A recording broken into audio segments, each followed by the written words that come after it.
Thank you so much for watching the Thom Hartmann Program, our program here on Free Speech TV. We really appreciate it. The main way that we support our program, that all of us who work here get our paychecks and that we keep the lights on and whatnot here.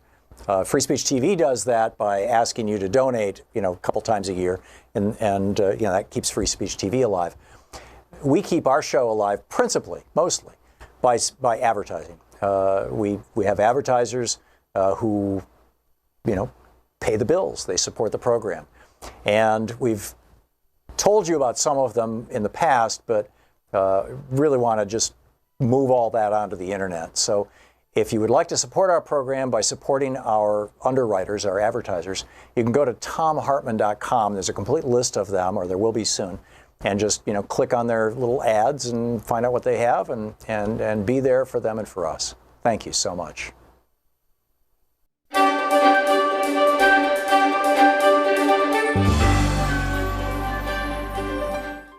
Today we're reading from Behold America by Sarah Churchwell, The Entangled History of America First and the American Dream. This is from the prologue. On Monday, 30 May 1927, a cool day with showers forecast, New Yorkers were gathering for the annual Memorial Day parades around the city. It was only 9 years since the end of the European War, into which America had been so reluctantly drawn and Europe had suddenly become closer than ever before. Precisely 10 days earlier, Charles Lindbergh had completed the first solo flight across the Atlantic in the spirit of St. Louis, and no one had yet stopped celebrating. Front pages around the country reported that Lucky Lindy had been mobbed in London, greeted by rapturous crowds of 150,000. Few Americans were talking about much else than the newest national hero, but in New York that day, different kinds of mobs were about to gather. Around 8 a.m., a group of Italian immigrants living in the Bronx set out for the elevated train on their way to Manhattan to join the parade. But they were not going to honor the American soldiers who had died in the service of their country. They were supporters of Mussolini, planning to join 400 American fascists who were marching in Manhattan's Memorial Day parade as part of the official fascist movement in the United States. They had been invited by the parade's organizers, to the outrage of many anti-fascists, including Italian nationalists and anarchists who threatened violence if the invitation wasn't rescinded. It wasn't. Like all his fellow fascists intending to march that day, Joseph Carisi was wearing the black shirt uniform, sporting leather boots, jodhpurs, a black cap, and carrying a steel-tipped riding crop. When he stopped to buy a newspaper, Carisi was jumped by two men, stabbed in the neck, and left to die on the sidewalk. Another fascist, Nicholas Amoroso, who was running either to catch up with his group or away from the killers, reports vary, was shot 4 times, once right through the heart. One of the 2 murdered men had served in the American Army during the Great War. The other with the Italian Army, papers reported. The parade they had meant to join took place without them, a fascist delegation of several hundred that was guarded by police to, quote, avert disorder. After the parade, the American blackshirts returned to their headquarters in the heart of Times Square. There, another of the fascists standing outside was set upon by 3 men. He defended himself with his riding crop as his fellow blackshirts charged out, brandishing clubs and whips, chasing the assailant through the theater traffic in Times Square, who fled as the black-shirted mob tore through the traffic. 100 fascists, reported the New York Times, rushed the attackers. A melee ensued that was quickly dispersed by the police. There was also violence in Brooklyn, where a parade of fascisti marched from the Angelo Rizza Fascista League at 274 Troutman Street in Bushwick. The LA Times reported several hundred men were parading, including 40 or 50 in the black shirt uniform. Fights broke out between supporters and protesters mingling on the sidewalks, and an anti-fascist was found lying on the ground, stabbed in the back. He survived and identified a fascist as his assailant. Accompanied by 30 police reserves to forestall violence, the marchers made their way through Brooklyn, stopping at the Wilson Avenue station, where the fascisti came to attention and gave the fascist salute. They ended at a Roman Catholic church, where the priest blessed them under large American and Italian flags, while the police remained on guard. The biggest outbreak of violence that Memorial Day, however, occurred in Queens, where it centered around a different right-wing group, not Italian Americans, but the self-proclaimed 100% American kind. By 1927, the Ku Klux Klan had spread across the United States since its rebirth in Georgia 12 years earlier. The first Klan was formed in the immediate aftermath of the Civil War, as former Confederate soldiers in Tennessee created a secret society to promote white supremacism, and terrorize the newly freed slaves in the South during the Reconstruction era. The name is generally believed to have originated from the Greek word for circle, kuklos, while Klan pays homage to the mystified Celtic heritage supposedly shared by white Southerners. Within a decade or two, the first Klan had been successfully suppressed by law enforcement and died out by the turn of the century. But in 1915, it was resuscitated in Georgia, and by the early 1920s, the second Klan had achieved a powerful political presence in the United States, not only in the South, but across the country. I would add this is because of 1915, the movie Birth of a Nation came out. The Klan had an active presence in New York City and Long Island by 1927, with favorite slogans, which they even attempted to copyright at various points. That year, the Klan was calling attention to the fact that it first announced the program of 100% Americanism and of America First. They were not, in fact, the first to adopt these mottos, as this book will show. In 1927, both phrases had been around for a decade or more. But as far as the Klan busily copywriting hate was concerned, America First belonged to them. And on Memorial Day in Queens, 1,000 or so of them had gathered to march, many in white robes and hoods. They were accompanied by 400 women from the so-called Clavana, the feminine branch of the Klan. Some of the reported 20,000 spectators in Queens that day objected to the Klan's presence, as others defended their right to march. Scuffles broke out, and it turned into a riot. Women fought women, and spectators fought the policemen and the Klansmen as their desire dictated, said a newspaper. Klan banners were shredded, and 5 of their number were arrested, said initial reports, while a few others were caught up in the confusion as well. The book, Behold America, Sarah Churchwell. This is the Thom Hartmann Program. My friends, patriots, lovers of democracy, truth, and justice, believers in peace, freedom, and the American way. Aretha Franklin died this morning at around 9 o'clock Eastern time, 9:30, I guess. And she was part of my life. I mean, I grew up as a teenager listening to Aretha Franklin, and you know and growing up in Michigan. I mean, the Motown sound and all that kind of stuff. Wow. She died of pancreatic cancer, which is tragic and unfortunate. Nate was telling me how she actually offered to pay the bail for Angela Davis after she got busted by the FBI. So anyhow, at the top of the news. But for our topics for the day and what we're going to get into today on the program, there's just a pile of news, a lot of things happening, of course. The Accountable Capitalism Act, though I want to get into this in just a moment. This is something that Elizabeth Warren is proposing, and I think it's really solid. It's a great beginning, and I want to get into some serious and consequential detail about it. In an hour, Omarosa says that she's going to release a blockbuster new tape. And so, over at the White House, they're putting mattresses up against the windows. And why is Turkey affecting the economic health of the planet? And I'm talking about the country, not the chicken, not the bird. And what does this say about capitalism? We're going to ask that question of Professor Richard Wolff in the next hour.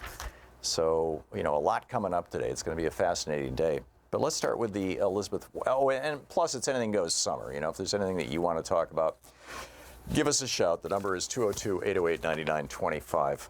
And, we can get into it. So the Elizabeth Warren is pointing out that there were a number of changes made in our system of corporate governance back in the 1980s. These were all changes made during the Reagan administration.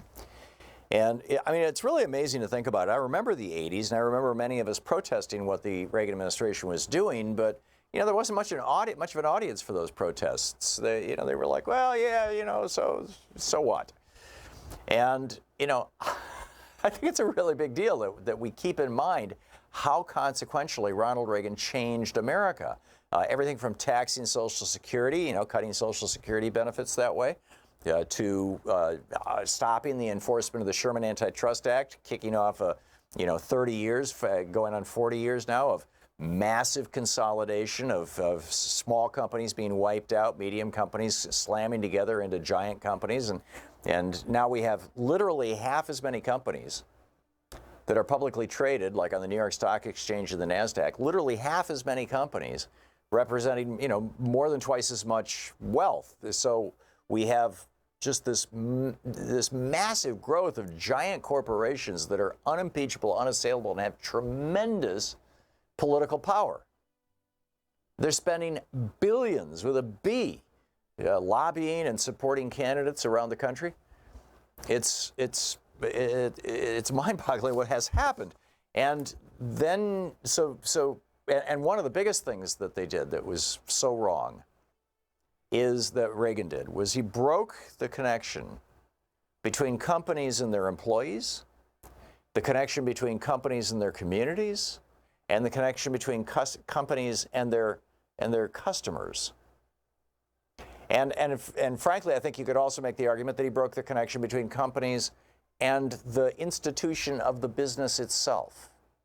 That CEOs no longer cared that, hey, Sunbeam is a great company. No, now it's, hey, is this a brand that we could merge with another company and I could get a big bonus for making that merger happen? That kind of thing. And the main way that they broke that connection between the people running our companies and all of the various constituencies that they historically had prior to the Reagan administration was by changing our tax law to make it possible for companies to compensate their stockholders in a major way. I mean, they were doing this before this, but they were only doing it in a fairly minor way because there were tax consequences to doing it. It cost companies money to give shares in the company to their employees. Reagan changed that to where it actually made companies money. It was a deductible expense. It increased their profits to give shares to their employees. Now, they don't give shares to their average working people, but they do give shares in lieu of compensation to their senior-most executives and their CEOs. And so the consequence of that is, for 30 years now, CEOs have been paid mostly in stock. And so what do? They try to do everything they can to jack up stock prices. So Trump passes a tax bill, a corporate tax reform. This is part of the GOP tax scam. They called it tax reform. Really what it was cutting the top tax rate from 35% down to 22%. So, this is more than $1 trillion there that he just cut the taxes of American corporations. Now, if that had happened prior to the Reagan era, those companies would have put that money into research and development, developing new products. They would have put it into marketing and advertising, increasing their sales. They would have put it into new sales forces. They would have put it into factories to build more products. They would have put it into wages for their workers. They might have put some of it into their communities, endowing hospitals and libraries and things because they want the goodwill of the community. Or even, something infrastructure-wise, helping assist with putting together, local broadband systems and things. But they didn't do any of that this time. Instead, what they did, because all the senior executives in the companies now are being paid with stock, what they did was they bought back, they had the company buy back some of its own shares out of the stock market and retire them. Now, what does that do? It reduces the number of shares in circulation. Well, the value of the company stays the same. You got $1 billion company, whether it's got 1 million shares in circulation or 500,000 shares in circulation. So if you cut the number of shares in half, what happens to the price of the stock? It doubles. Doesn't mean the company sold even one extra item. Doesn't mean that they invented one new product. Doesn't mean they did a damn thing. In fact, they might have done less than all of that, but by cutting the number of shares in the marketplace, it increases the price of the individual stocks. And if you're being paid with stock, and last year you got paid with 1,000 shares of stock that were worth $100, and this year those shares are worth $200, you just made $100,000 profit. And it's because it's long-term capital gains. It's not even taxed at the highest personal income rate. It's taxed at the top 15% capital gains rate. So the executives are not only making off like bandits by screwing the community, the customers, the employees, and the company itself. They're not only making off like bandits, but they're doing so in an environment where they're paying half the taxes that you and I pay. This is totally screwed up, right? Brought to you by Ronald Reagan and idiots like, Forbes and Moore and all these guys who are, these supply siders. Two guys I've debated on this program in the past. So Elizabeth Warren comes along and she says, okay, we've got to change this. And I'm all in favor of this. She said we need to require corporations that bring in over $1 billion in annual revenue to obtain a federal charter. Now, right now, if you create a corporation, unless it is a hybrid corporation that has some federal government involvement, like the Corporation for Public Broadcasting or the Amtrak, those are anomalies. But right now, the only agencies that issue corporate charters are states. So you incorporate in the states. Well, she's saying that any corporation that does more than $1 billion in business needs to also incorporate at the federal level. And that $1 billion in business, by the way, that's over 3,500 companies in the United States, would then have to have a federal charter. Now, why do you want them to have a federal charter? So you've got national standards for their behavior. And that charter would require that the executives of that corporation consider the interests of all the corporate stakeholders, the workers, the customers, the communities. Now, right now, they don't have to care about the workers. And so, CEOs routinely go out of their way to screw their workers. They don't have to care about the customers. So, hey, let's import cheap junk from China rather than making something really good here in the United States. And they don't have to consider the needs of their community. Thus, again, saying to hell with our communities, to hell with the United States. Number one. Number two, give workers the power to elect at least 40% of corporate board members. Right now in Germany, if the company has over 1,000 employees, which is kind of the same category, billion-dollar companies, right now in Germany, such companies have to have 50% of their board made up of employees who are appointed by the unions. Now, this would give workers the power to elect 40%. This is not anywhere near as strong as Germany's, but it's a big step forward from where we're at right now. And they would ban corporations from making political expenditures without the approval of 75% of its directors and shareholders. So you'd have to have both the shareholder meeting or at least a mail-in ballot, plus 75% of the board of directors. And the federal government would then have the power to pull their charters, their ability to operate a corporation anytime they wanted if these companies didn't behave appropriately. So, of course, CNBC brings out a guy from the Cato Institute, that used to be the Charles Koch Foundation, Koch founded the Economic Policy Studies think tank, which is part of the Cato Institute. They bring out this guy, Jeffrey Myron, a shill for the billionaires, and he says, this is going to be really dangerous. This is. He says, only honest and law-abiding companies will comply, meaning it's those companies will bear the brunt of the regulatory burden. Right, this is like saying only the people who comply with the law are bearing the burden of the law. I don't shoplift, so I have to deal with the burden of anti-shoplifting laws. I don't rob banks, so I have to deal with the burden of anti-bank robbery laws. It's terrible. It's overwhelming. Well, anyhow, this is Elizabeth Warren's plan, and I think it's spectacular. And I encourage you to learn more about it and let people know about it. And, we need to do something to fix corporate America right now. Corporate America is committed to ripping us off. I want to tell you about that and Mick Mulvaney after we come back from the break. But this is a great step forward. And I think it is also positioning Elizabeth Warren really well for a presidential run. It's 18 minutes past the hour. This is the Thom Hartmann Program. We'll be back with more of the news of the day and your calls. Anything Goes summer here on the Thom Hartmann Program.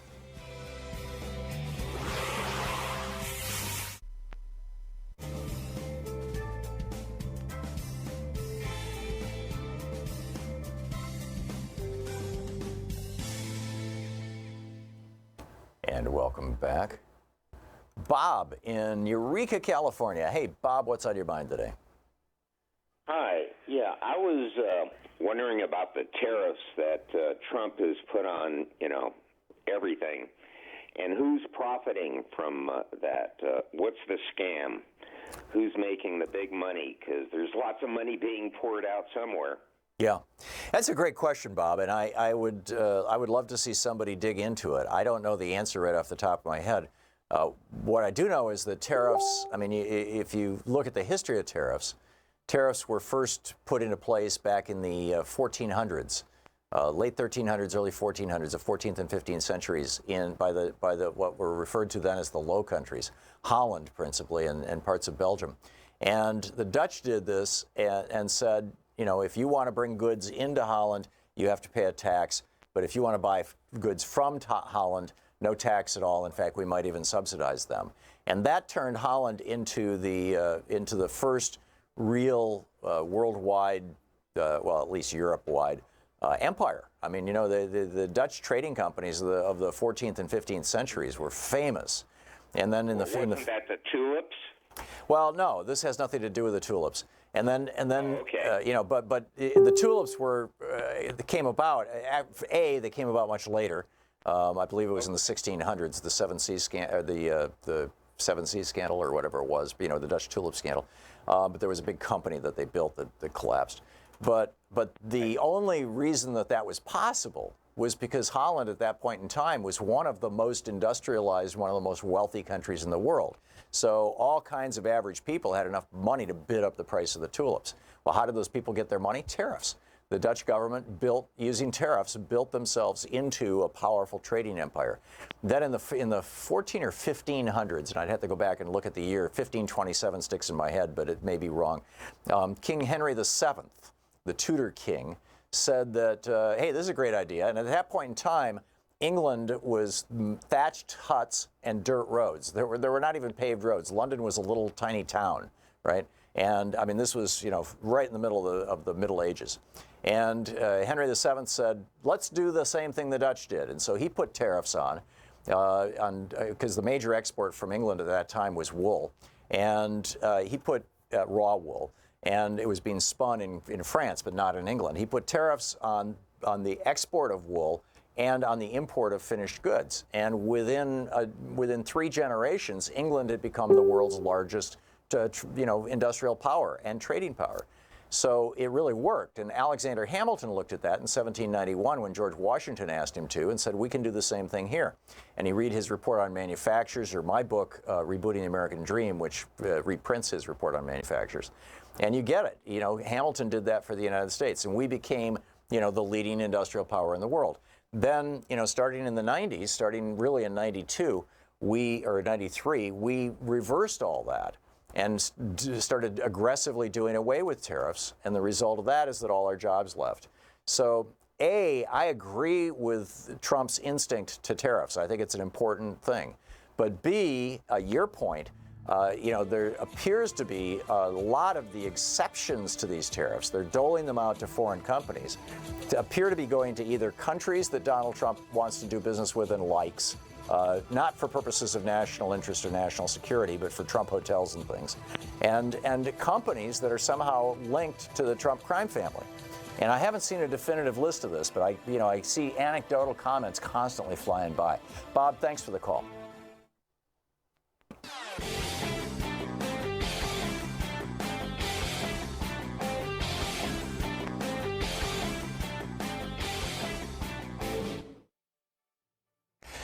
Thank you so much for watching the Thom Hartmann Program, our program here on Free Speech TV. We really appreciate it. The main way that we support our program, that all of us who work here get our paychecks and that we keep the lights on and whatnot here.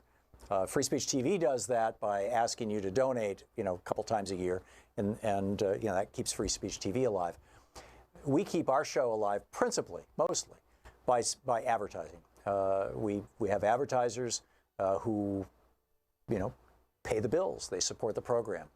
And we've told you about some of them in the past, but really want to just move all that onto the internet. So if you would like to support our program by supporting our underwriters, our advertisers, you can go to thomhartmann.com. There's a complete list of them, or there will be soon, and just click on their little ads and find out what they have and be there for them and for us. Thank you so much. Want to connect with the show online? You can find the Thom Hartmann Program on Facebook, Twitter, and Instagram.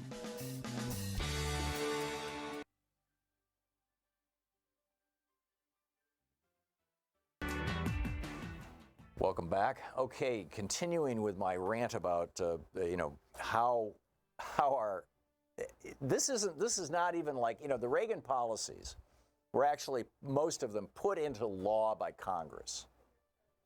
But Trump is ignoring things actually put into law by Congress. For example, back in the day, there was the Pentagon came to the lawmakers and said, we've got a really serious problem. And the really serious problem is predatory loans. The Army Chief of Staff, former Army Chief of Staff, Raymond Odierno, he said, the Army has a lot of experience with predatory lenders, and none of it is a good experience. This is back in 2014. As a result of this, the Military Lending Act was passed. And the Military Lending Act makes it basically a crime to prey on soldiers. You can't target soldiers with crappy financial products. You can't give them documentation that is filled with fine print they don't understand and can't read. You can't jack up interest rates on them without warning. I mean, basically, that's what the Military Lending Act does. But the subprime industry, shall we say, the parasites of the payday lending industry are super targeting military bases. I mean, as early as 2005, researchers found, this is from Carl Frisch's group, alliedprogress.org. As early as 2005, researchers found that payday lenders were disproportionately clustered in proximity to large military populations. The study also found that in states with high military populations, more than 60% of the 20 highest payday lending zip codes were associated with military installations. Now, military installations are not 60% of the American land mass, but they're 60% of where you find payday lenders. That should tell you something. A 2006 DoD study, Department of Defense study, found that predatory loans are, quote, prevalent and targeting military personnel with payday loans, car title loans, tax refund anticipation loans, and unsecured loans. Now, setting aside the fact that probably less of our money should be going to our defense contractors and more to our actual service members, or they wouldn't need, so that they wouldn't need payday loans. That's kind of a separate argument. But the Department of Defense came to Congress and said, we want unambiguous price disclosures, right? No BS price disclosures of financial products. number one. Number two, federal caps against usurious rates, federal caps on interest. The ability to, verification that a person actually can repay before you give them a loan, and preserving military's family's right to legal action. All four of those things are being undone right now by Mick Mulvaney, who's running the Consumer Finance Protection Bureau, which is in charge of enforcing the military act. And 6 Republicans now on the banking committee are about to confirm Kathy Kraninger as director of the CFPB. And, Carl Frisch says, if these senators are serious about protecting our men and women in uniform from predatory lenders, they cannot support Kraninger's confirmation to lead the CFPB. She will rubber stamp Mick Mulvaney's depraved decision to stop actively holding financial scammers that target our service members and their families accountable. 49 senators have sent a letter to Mulvaney about this. I'll give you the list of Republican senators right after this, and then we'll pick up your calls. You're listening to the Thom Hartmann Program. Call 202-808-9925. We'll be back in just a moment. It's coming up on 28 minutes past the hour. Oh, I got to tell you this insane story about Jason Kessler, the white nationalist who put together the thing in D.C. It's going to blow your mind.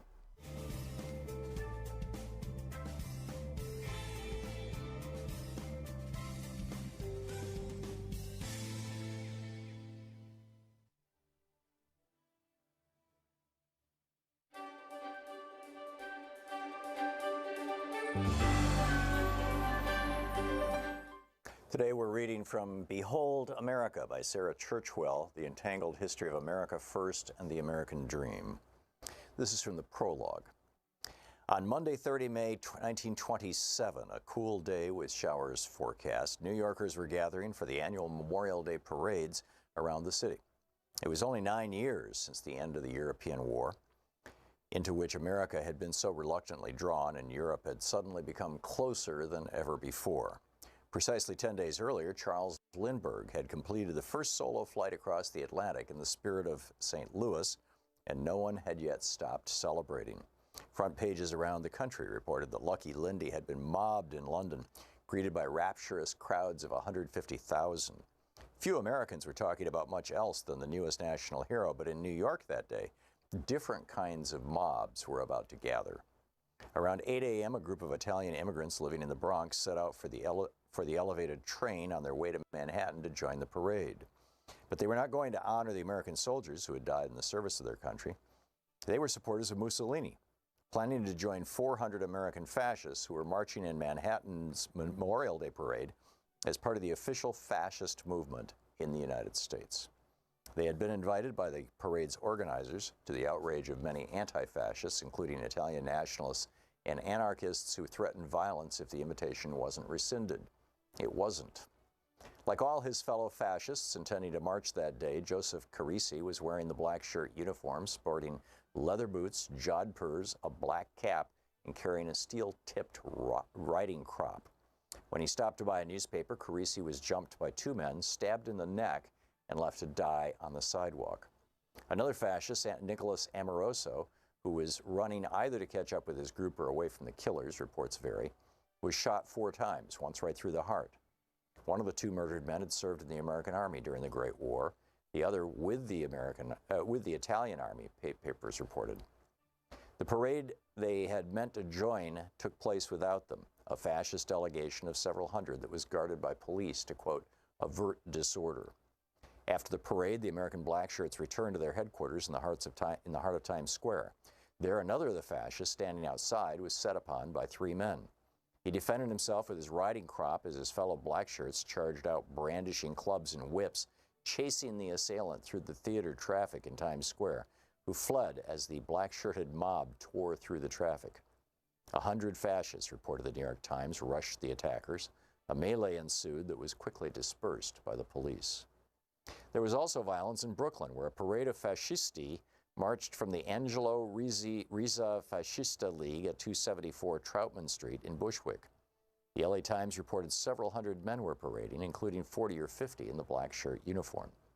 Fights broke out between supporters and protesters mingling on the sidewalks, and an anti-fascist was found lying on the ground, stabbed in the back.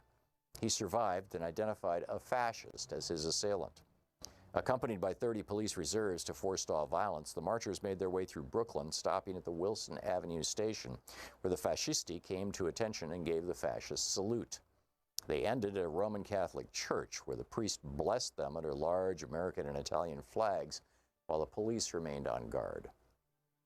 The biggest outbreak of violence that Memorial Day, however, occurred in Queens, where it centered around a different right-wing group, not Italian Americans, but the self-proclaimed 100% American kind. By 1927, the Ku Klux Klan had spread across the United States since its rebirth in Georgia 12 years earlier. The first Klan was formed in the immediate aftermath of the Civil War, as former Confederate soldiers in Tennessee created a secret society to promote white supremacism, and terrorize the newly freed slaves in the South during the Reconstruction era. The name is generally believed to have originated from the Greek word for circle, kuklos, while Klan pays homage to the mystified Celtic heritage supposedly shared by white Southerners. Within a decade or two, the first Klan had been successfully suppressed by law enforcement and died out by the turn of the century. But in 1915, it was resuscitated in Georgia, and by the early 1920s, the second Klan had achieved a powerful political presence in the United States, not only in the South, but across the country. I would add this is because of 1915, the movie Birth of a Nation came out. The Klan had an active presence in New York City and Long Island by 1927, with favorite slogans, which they even attempted to copyright at various points. That year, the Klan was calling attention to the fact that it first announced the program of 100% Americanism and of America First. They were not, in fact, the first to adopt these mottos, as this book will show. In 1927, both phrases had been around for a decade or more. But as far as the Klan busily copywriting hate was concerned, America First belonged to them. And on Memorial Day in Queens, 1,000 or so of them had gathered to march, many in white robes and hoods. They were accompanied by 400 women from the so-called Clavana, the feminine branch of the Klan. Some of the reported 20,000 spectators in Queens that day objected to the Klan's presence, as others defended their right to march. Scuffles broke out, and it turned into a riot.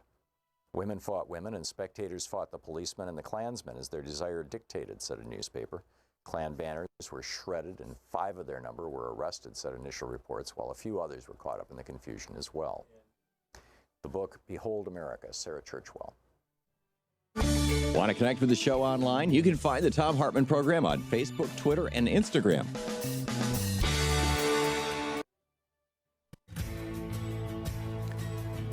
Welcome back. Thom Hartmann here with you. Here are the senators, the Republican senators that you might want to contact and say, do not vote for the confirmation of Kathy Kraninger as director of the CFPB. She wants to essentially take it apart. She doesn't want to enforce the law, particularly the Military Lending Act. And the senators who you should contact, this according to AlliedProgress.org, are Richard Shelby, Bob Corker, Pat Toomey, Dean Heller, Tim Scott, and Jerry Moran. They all voted for a 2013 NDAA conference report, which specifically said that the CFPB could enforce this law. And now they're on the edge of putting somebody in charge of the CFPB who doesn't want to enforce that law. And what kind of weird is that, right?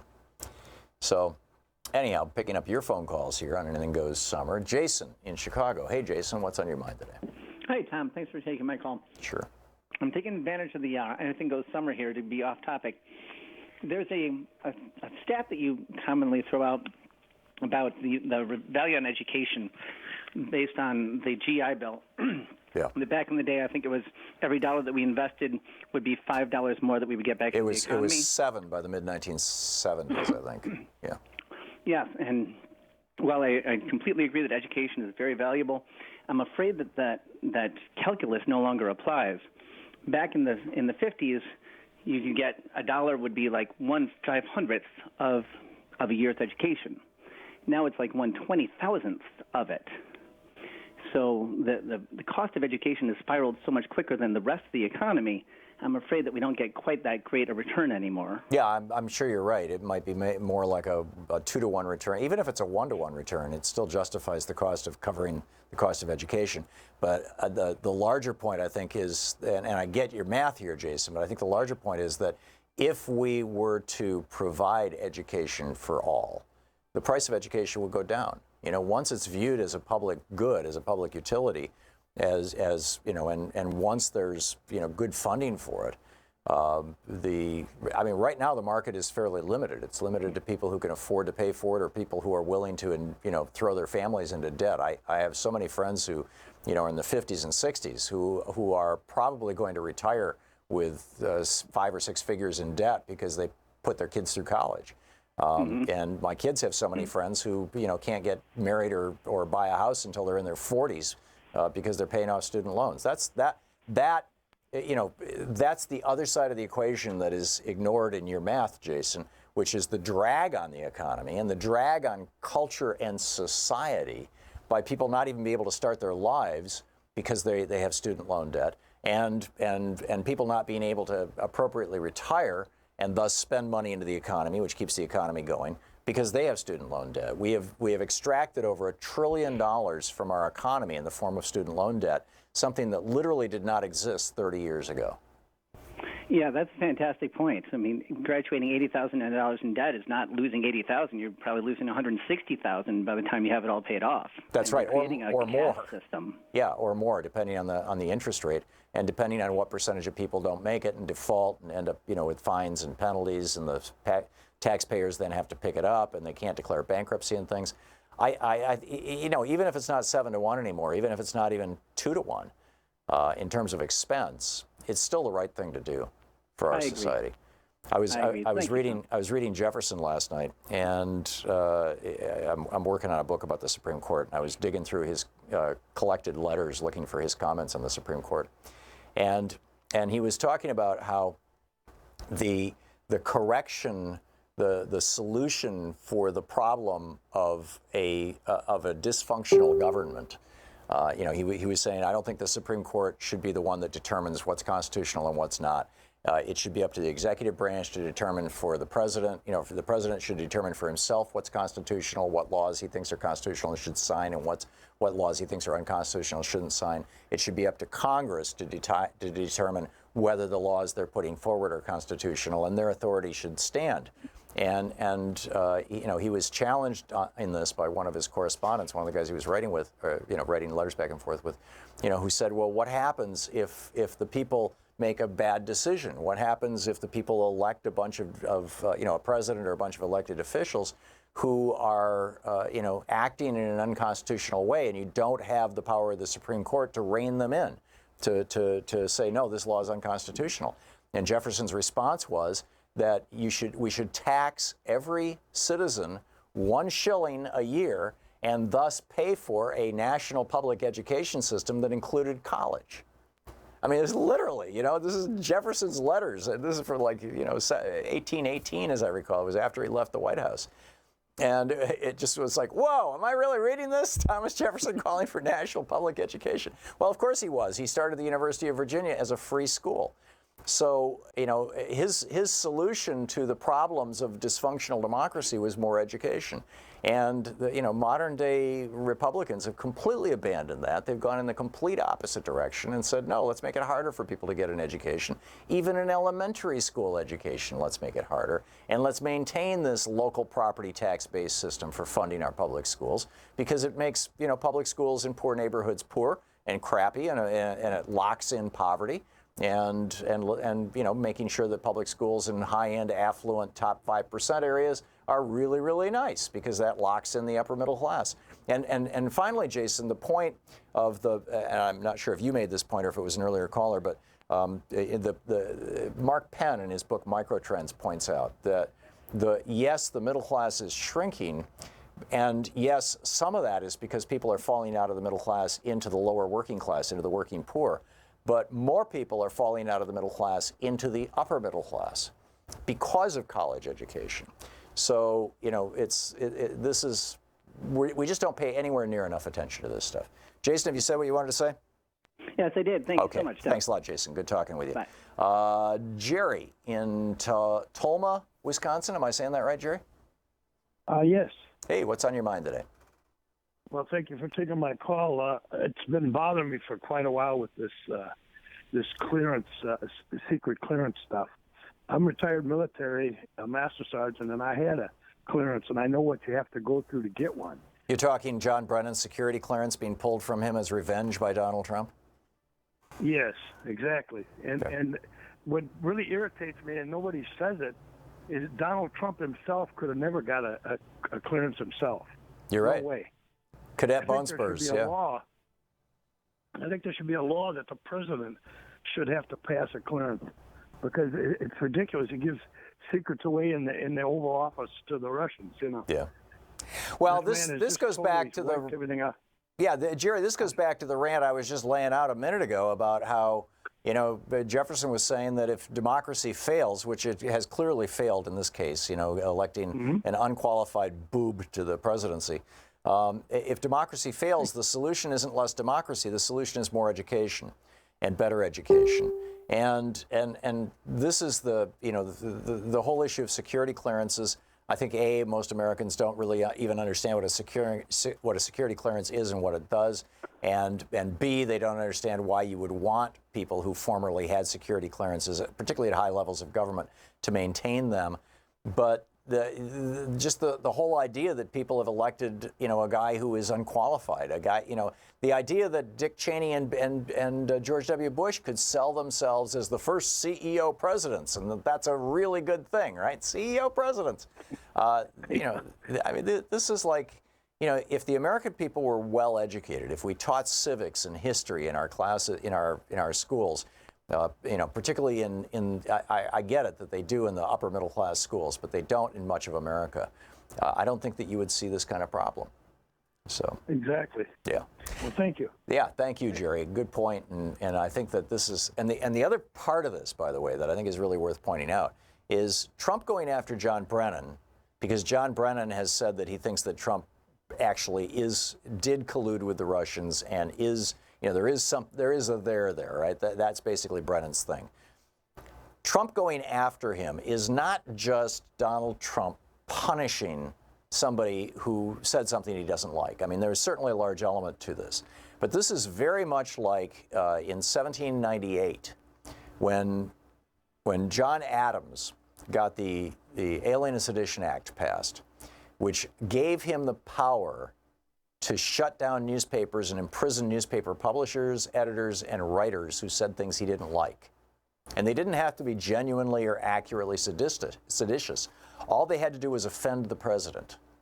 And Benjamin Franklin Bach, Ben Franklin's grandson, who published a newspaper in Massachusetts called the Aurora, Ben Franklin Bach in that newspaper published an editorial in which he called John Adams old, toothless, balding, and querulous. And John Adams, the day that that he signed the legislation, it was not the day it became law. It actually went into effect the day after. But the day that he signed that legislation, he had Benjamin Franklin Bach arrested and thrown into a jail cell. And you know, finally Bach got out on a $4,000 bond and then got yellow fever and died. I mean, there's not a good thing, right? But John Adams wasn't just going after Benjamin Franklin Bach because he was offended by what Ben Franklin's grandson said, that he was toothless and balding and old. He was trying to tell every other newspaper publisher in America, if you talk like this, I'm going to get you too. And it didn't stop them at first. John Adams had to throw over 15 newspaper publishers in prison before newspapers broadly stopped running articles about what a terrible president John Adams was. And I see Donald Trump now simply repeating that cycle. He's doing the same thing. John Adams didn't use the phrase fake news, but he might as well have. He talked about, you know, the deceptive newspapers and they were seditious and they're anti-American. And I mean, you know, John Adams turned into a little dictator. Thomas Jefferson left town that day in 1789 when Adams signed that bill and never spoke to John Adams again in person. Never, and he was the vice president. You're listening to Thom Hartmann. Visit thomhartmann.com for audio and video archives. So, A, it's not like what Trump is doing is unprecedented. He's repeating the John Adams presidency in some ways. But B, we had a cure for that. It was the Revolution of 1800, the election.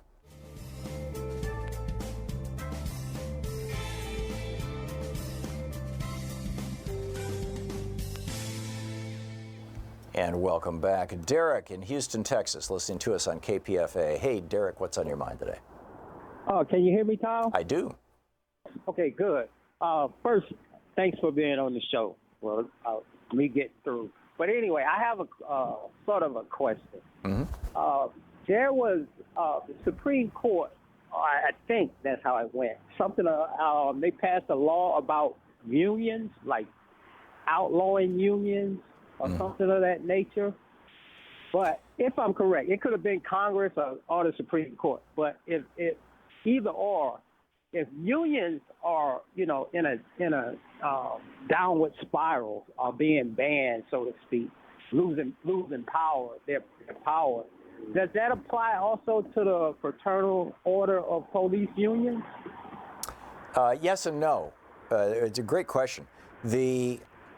It's the Supreme Court that has been chopping away at unions, and the latest Harris v. Quinn, and there's been a few other decisions, where basically they're saying that if a union does something to help you and you don't like the union, you don't have to pay dues, you don't have to contribute agency fees. In other words, you don't have to cover the costs of, if the union is defending you in court, if the union is fighting for a better pay package, if the union is trying to get you a pension, you don't have to, the union helps you out, but you don't have to help the union out. And what that is doing, and they just did this with public employees, and they're fixing to do it with private employees. They can't do it until they get a ninth member on the court. But they, I guarantee you that they will. And, if they get another right winger, which obviously they're going to get with Trump at the White House. And one of the reasons why all these guys are like, oh yeah, it's, let's well, in any case, so by doing this, they've diminished the power of the unions tremendously. The police unions, though, are a whole different animal. They have gotten, in their union contracts with police departments around the country, they've gotten provisions that make it really, really hard for police departments to hold cops to account. And cops love that. And so, the police unions are arguably the strongest unions in the nation. And they're also one of the few unions that Republicans don't go after. When Scott Walker attacked public unions in Wisconsin, he went after the unions of the people who work in the state Medicare office. He went after the unions of the people who work in the state Medicaid office. He went after the unions of the people who work in the state unemployment office. He went after the unions of the people who work in the DMV. But he specifically excluded the police unions and the fire department unions. And so the police unions are not suffering these problems. And I don't know how many other Republican states have done the exact same thing Scott Walker did in Wisconsin. But I'm guessing it's probably most, if not all of them. And so what he did basically by creating that carve-out for the police unions was, number one, kept it as a mandatory payment. All cops, even if they don't like their union, have to pay into their unions. Although the police structure in most places is so hierarchical and so authoritarian, I would guess if you didn't pay your union dues, you would get tremendous peer pressure from the people around you. But not even a need to worry about that, number one. And number two, the unions are, in addition to the carve-out, the unions have, this we've got your back for the cops. So they're not going away any day soon. Derek, great question. Thank you for the call. Great to hear from you. It is coming up on 10 minutes before the hour. We'll be back with more of your calls right after this.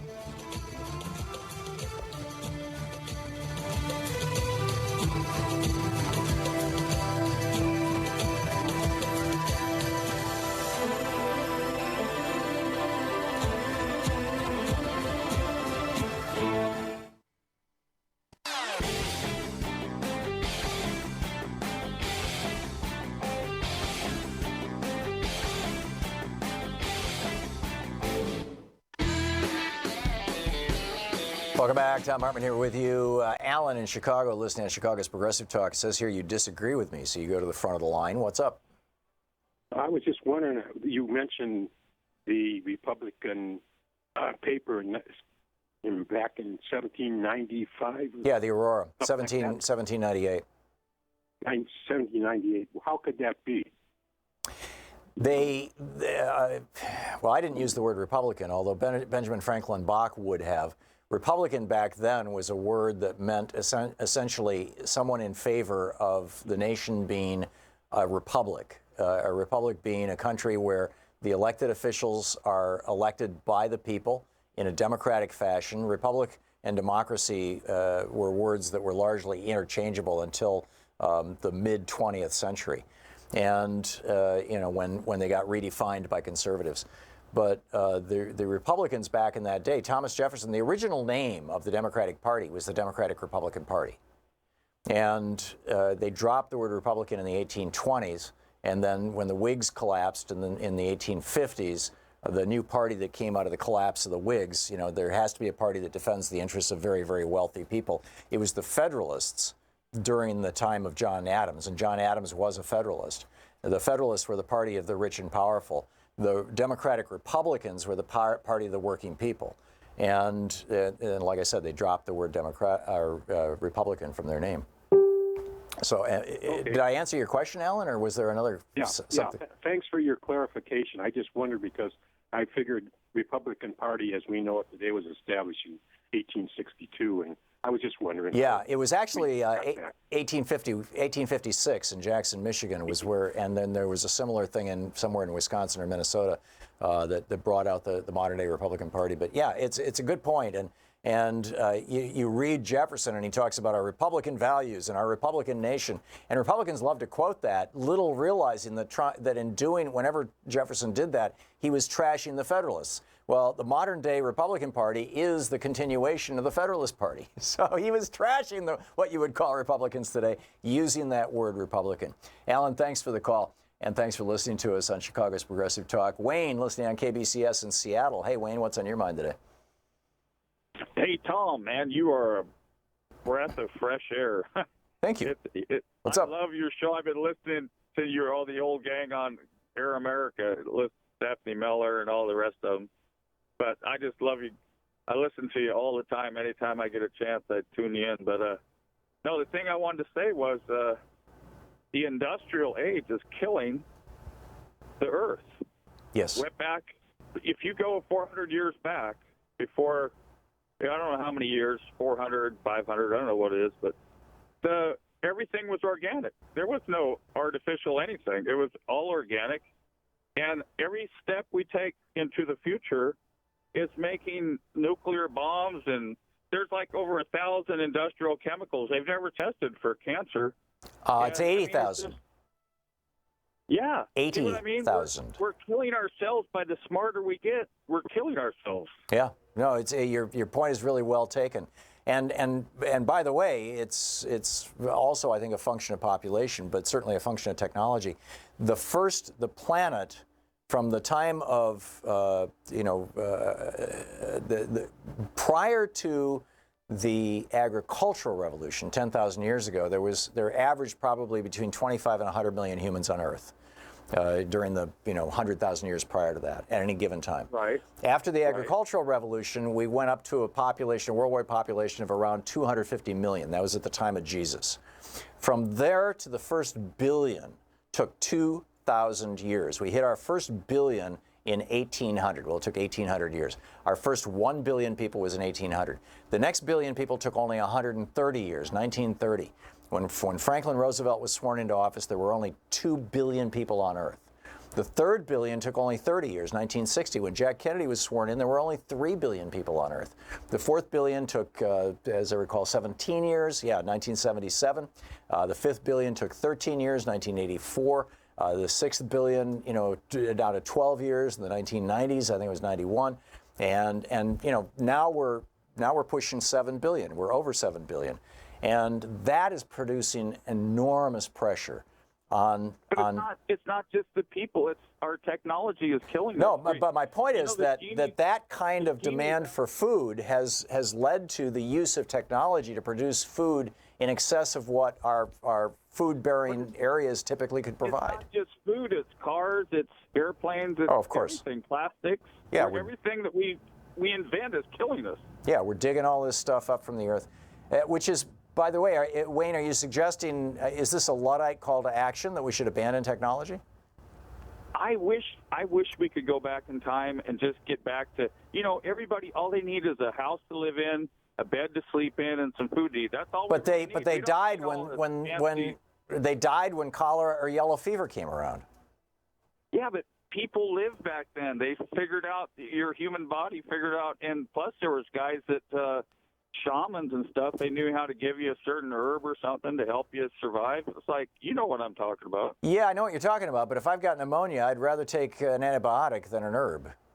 But would you sacrifice the earth just so that you could live? I would. Well, this is the big question, Wayne. Is it possible? I don't care about an antibiotic.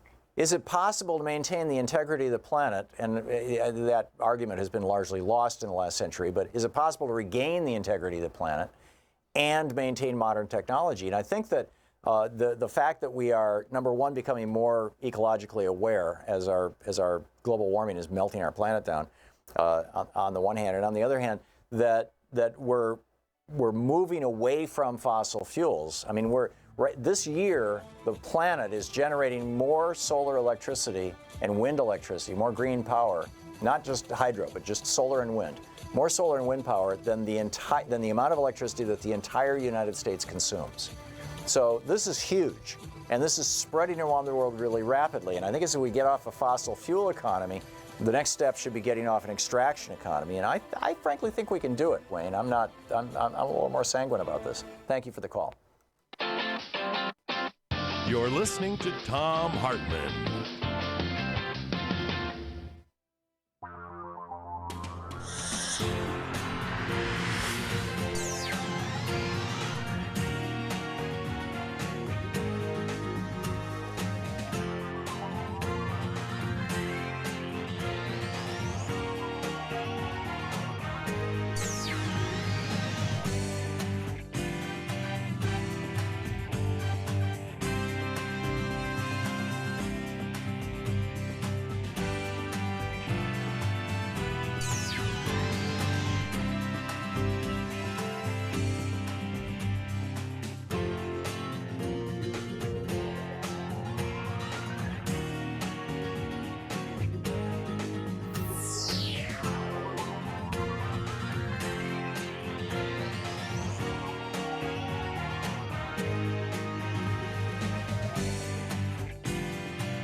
Thank you so much for watching the Thom Hartmann program, our program here on Free Speech TV. We really appreciate it. The main way that we support our program, that all of us who work here get our paychecks and that we keep the lights on and whatnot here. Free Speech TV does that by asking you to donate, a couple times a year, and that keeps Free Speech TV alive. We keep our show alive principally, mostly, by advertising. We have advertisers who pay the bills. They support the program. And we've told you about some of them in the past, but really want to just move all that onto the internet. So if you would like to support our program by supporting our underwriters, our advertisers, you can go to thomhartmann.com. There's a complete list of them, or there will be soon, and just click on their little ads and find out what they have and be there for them and for us. Thank you so much.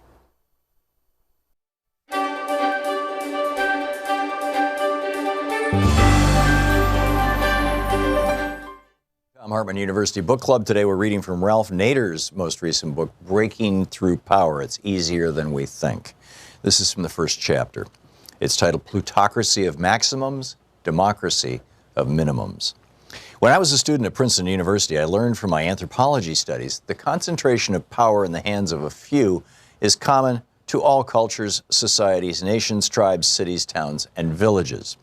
Even where the thirst for self-governance and democracy is strong, as was the case in New England towns before the American Revolution against King George III, wealthy Tories were there too. In central and western Massachusetts, the farmers used the term the river gods to describe the rich merchants using the Connecticut River as a possible profitable trading route. These days, most people protesting for economic justice use the term the 1% to describe the ultra-small group of people who wield enormous influence over our society today. There is something about the differences in skill, determination, lineage, avarice, and pure luck that stratifies most people from the rulers who dominate them. In the political realm, the few become dominant because they hoard wealth and are driven to exercise power over others. When a small group rules a society, the political system is considered an oligarchy. And when only money and wealth determine how a society is controlled, the political system is a plutocracy. From the standpoint of a democratic society, both oligarchy and plutocracy are inherently unjust and corrupt. Of course, there are variations in the degrees of authoritarianism and cruelty that each system exercises over the communities it relies on for workers and wealth. Scholars have resorted to using phrases like benign dictatorship or wise rules or paternalistic hierarchies to describe lighter touches by those few who impose their rule over the many. Thomas Paine simply called them tyrannies. People, families, and communities can only take so much abuse before they rise up to resist. The job of the rulers is always to find that line and provide the lowest level of pay, security, housing, consumer protection, healthcare, and political access for society so that they can extract and hoard the greatest amount of wealth, power, and immunity from justice for themselves. In many ways, the majority of Americans live in a democracy of minimums, while the privileged few enjoy a plutocracy of maximums. This small volume is not just about the ravages of power or the assaults against disadvantaged and downtrodden communities. The subject here is the dominating influence of the 1% in business, politics, health, education, and society as a whole. Over the past 50 years, Americans have suffered the relentless commercialization of everyday life, their privacy and their childhoods, their parks and prisons, their public budgets and foreign policy, their schools and religious institutions, their elections and governments, and the most basic societal institutions of them all, the family. Consider all the family functions that have been outsourced to business. Eating, cleaning, childcare, counseling, therapy, entertainment, sports, lawn work, simple repairs have been increasingly commercialized, commodified, packaged, and marketed back to us as products of luxury and convenience. Even mother's breast milk has been displaced by infant formula. In a plutocracy, commercialism dominates far beyond the realm of economics and business. Everything is for sale, and money is power. But in an authentic democracy, there must be commercial-free zones where the power of human rights, citizenship, community, equality, and justice are free from the corrupting influence of money. Our elections and our governments should be such commercial-free zones. Our environment, air, and water should never fall under the control of corporations or private owners. Children should not be programmed by a huckstering economy where their vulnerable consciousness becomes the target of relentless corporate marketing and advertising. American history demonstrates that whenever commerce dominates all aspects of national life, a host of ills and atrocities have not just festered and spread, but become normal. Enslavement, land grabs, war, ethnic cleansing, serfdom, child labor, abusive working conditions, corrupt political systems, environmental contamination, and immunity from the law for the privileged few. History also shows that whenever there have been periods when enough of the country organizes and resists, we see movements of people and communities breaking through power. Progress is made, rights are won. Education and literacy increase, oppression is diminished. It was in this manner that people of conscience abolished the living nightmare imposed by the laws and whips of white enslavers. The nation moved closer to promises of life, liberty, and the pursuit of happiness expressed in the Declaration of Independence. We won more control over our work, our food, our land, our air, and our water. Women secured the right to vote. Civil rights were elevated and enforced. Public schools, improved environments, workplace collective bargaining, and consumer protections did not spontaneously evolve. They were won by people demanding them and breaking through power. These moments of great progress are expressed in terms of new legislation, regulations, and judicial decisions that directly benefit life, liberty, and the pursuit of happiness. The book, Breaking Through Power, by Ralph Nader. Breaking Through Power, it's easier than we think.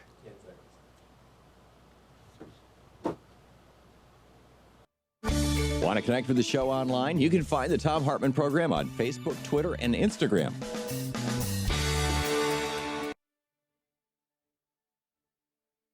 Attention, Deb.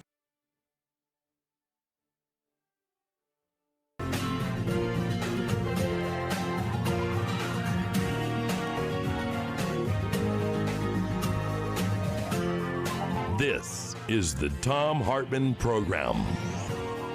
Welcome back. Thom Hartmann here with you, helping you win the water cooler wars. On the line with us, our old buddy, Professor Richard Wolff, the economist, co-founder of Democracy at Work, author most recently of Capitalism's Crisis Deepens, Essays on the Global Economic Meltdown. His website, democracyatwork.info, and rdwolf with 2fs.com. And you can tweet him at democracy. Actually, the best Twitter handle, I think, is Prof. Wolff, PROFWOLFF. Professor Wolff, is all that accurate? Yes, it is, and thank you, Tom. You're welcome. Thanks so much for joining us today. The country of Turkey is in some considerable turmoil right now, and Donald Trump raising steel and aluminum tariffs, specifically on Turkish-made steel and aluminum, as well as other goods from Turkey, in response to apparently Mike Pence, this pastor in Turkey who has been imprisoned as a member of Mike Pence's church and or religion. And Mike Pence is quite upset about it. And so Donald Trump is doing this mano a mano with President Erdogan of Turkey. And there's this concern that it has already rattled not only the Turkish economy, and I'm sure you have the details on that, but also the emerging markets in general, other countries that are similar to Turkey in economic structure. How did this happen? How is it that a country like Turkey could be responsible for bringing down the entire global economic order, or at least, making things wobble pretty badly? Well, the answer to that is in the core economics of this situation. The reason Turkey frightens so many people, and rightly so, is that the story of Turkey is likewise, in a way that I'll explain in a moment, the story of many other countries, South Africa, Indonesia, Colombia, in other words, all over the world, the so-called emerging markets. Many of them have a situation so close to what's going on in Turkey that it would be bizarre not to be worried about the quote-unquote contagion of the Turkish situation. So here in a nutshell is what happened. When global capitalism crashed in 2008, a decision was made in the United States, in Western Europe, and elsewhere to handle it by what we call trickle-down economics, basically to pump money into the banks that had failed, into the stock market that had crashed, basically handing it to the people who brought us the crisis, the folks at the top of the economic pyramid, and hoping that what they would do would trickle down eventually and help everybody else. Now, this was central to that plan was lowering interest rates so that the United States Federal Reserve and central banks around the world dropped interest rates to record lows at, or in some cases, below zero. At this point, every capitalist in Turkey who had any plan to do anything realized that he or she could borrow money virtually costlessly in New York or London or Paris or Berlin and use it to fund whatever risky investment he had his eye on. And indeed, one of the biggest ones was building luxury housing in the middle of Istanbul and things like that for the rich, who are the only ones who can afford this thing. And for a short time, roughly from 2008 to now, a decade if you like, it created a kind of mini boom in Turkey as all of this money from abroad flooded in, bidding up the price of land, of housing, helping some companies to grow. And you had these laudatory stories about how wonderful Turkey was as an emerging economy. And just like the United States in the 1980s and 90s, nobody paid attention to the simple fact that it was all dependent on borrowed money. Not only borrowed money, but money borrowed at a very low interest rate to fund very risky investments. And true to form, because this has happened in capitalism more times than I can count on this program, it only took a little while, less than 10 years, for the risky investments to start not paying off on the one side, and for interest rates to rise because the Federal Reserve and other central banks, having overpumped money into the economy, now are pulling it out by raising interest rates, and the poor Turkish capitalists who made the risky borrowing and who made the risky investments are caught in the middle. They can't afford the higher interest rates, and the investments they made were too many, too enthusiastic, too glowingly expecting the boom to last. You know what it's like? It's like the mini boom in the United States right now that flowed from the tax cuts of last December. It won't last very long. It's leading people to borrow again in the United States. The long-term prospects of being able to pay it back are poor. And so what Turkey does is force the world that pays attention to recognize the shaky foundations of the situation economically right now and to worry themselves sick, as well they should, as to how many other countries are right behind Turkey waiting to unload on us the collapse. And by the way, little footnote, Turkey borrowed all that money in dollars and in euros.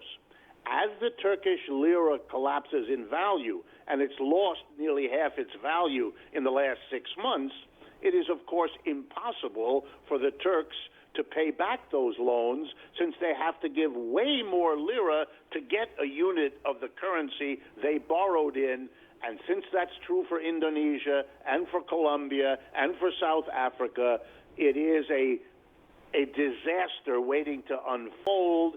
And the latest word from Turkey, which is that they're going to try to contain the situation by cutting government spending 10 to 30%.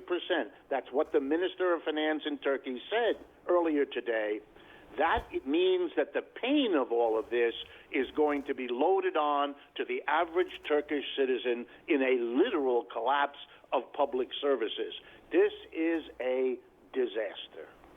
You didn't mention tariffs. The tariffs don't play a major role in this? Is that just the media doesn't know what it's doing? No, they're interesting because it's just another example of Mr. Trump violating all the old Republican dogma that the government should not intervene in the economy, that the market works best if it's left alone, the traditional laissez-faire business. He's ignoring all of that. He's interfering. But this is symbolic. As you rightly said at the beginning, this is to placate his fundamentalist base by being a champion of a minister held over there because the Turks accused the minister of engaging in espionage. I have no way of knowing the right or wrong of this. But yes, the tariffs are just public relations activities, not just by Mr. Trump, but by Mr. Erdogan in response. The amount of trade between Turkey and the United States isn't all that big, and it will not be all that affected. And these underlying problems of the net external debt that Turkey has are infinitely larger than anything that will be affected by these tariffs and these maneuvers of the two leaders to look strong to their two constituencies. So the precipitating event, or the inciting incident, was not the raising of the tariffs, it was the raising of interest rates by the Fed? Or did the raising of tariffs cause people to go, huh? And start paying attention to the debt in Turkey, and that then brought about, a withdrawal from Turkey's markets? No, in my perspective, the real crisis was that Turkish capitalists borrowed way more money than they should have in foreign currencies and invested it in projects that couldn't, if you take them all together, possibly be profitable for all of them in the typical capitalist investment boom when money suddenly becomes really cheap. That was going to blow up on Turkey, with or without a tariff war, with or without trade troubles. That's not a sustainable model. Much of that borrowing was what we call short-term, that it's a year or less that it'll come due, and they used it to finance real estate projects, which take years to pay off. Borrowing short-term, investing long-term is a kind of no-no that you teach students in the first year of a finance course. And so it's a capitalism working its way in the underdeveloped world, not so differently from the developed, but in an unsustainable process which has now been exposed and added to by the little dealings on the tariffs, but those are more political theater than they are basic to what's going on. Professor Wolf, in the last minute or so, minute and a half that we have here, the New York Times, William Cohen published a piece in the New York Times a few days ago. The headline, "The Big Dangerous Bubble in Corporate Debt." He notes the domestic debt market is at $41 trillion for the domestic bond market alone. And the debt market, he says, is broadcasting a dangerous message. Investors desperate for debt instruments that pay high interest have been overpaying for riskier and riskier obligations, and that this is spread among university endowments, pension funds, mutual funds, and hedge funds, and that all of this might go down. Is this essentially the same thing as what happened in Turkey? American capitalists are doing the same thing. They just haven't been caught yet? Exactly. That's why it is so frightening.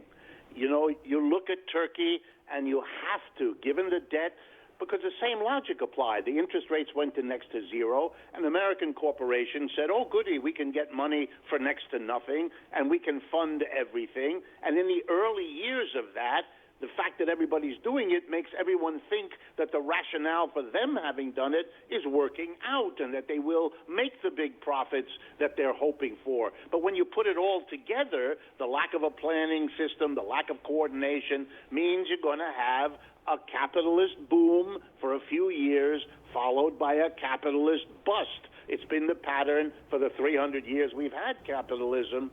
And yes, Turkey is the canary in the mine. It is the situation that makes everybody, like Mr. Cohen in the New York Times, begin to recognize that this is not a problem limited to Turkey. They may have gone a bit further than others, so they're the first one to go bust. But the danger of the overhang of debt, of the borrowing that the federal government has done in the United States, that consumers have done, and that the corporate sector has done, raises the awful possibility that when these things turn down, the ramifications, the multiplier effect, will be the credit that collapses, and then the whole system begins to crumble. Wow. Professor Richard Wolff, the website's democracyatwork.info, rdwolf.com, and you can tweet him at Prof. Wolf. Professor, thank you so much for being with us today. Thanks, Tom, and I look forward to talking to you again soon. Me too. I always learn from you. Thank you. Take care. This is the Thom Hartmann Program. We'll be back with more of the news of the day and your calls right after this.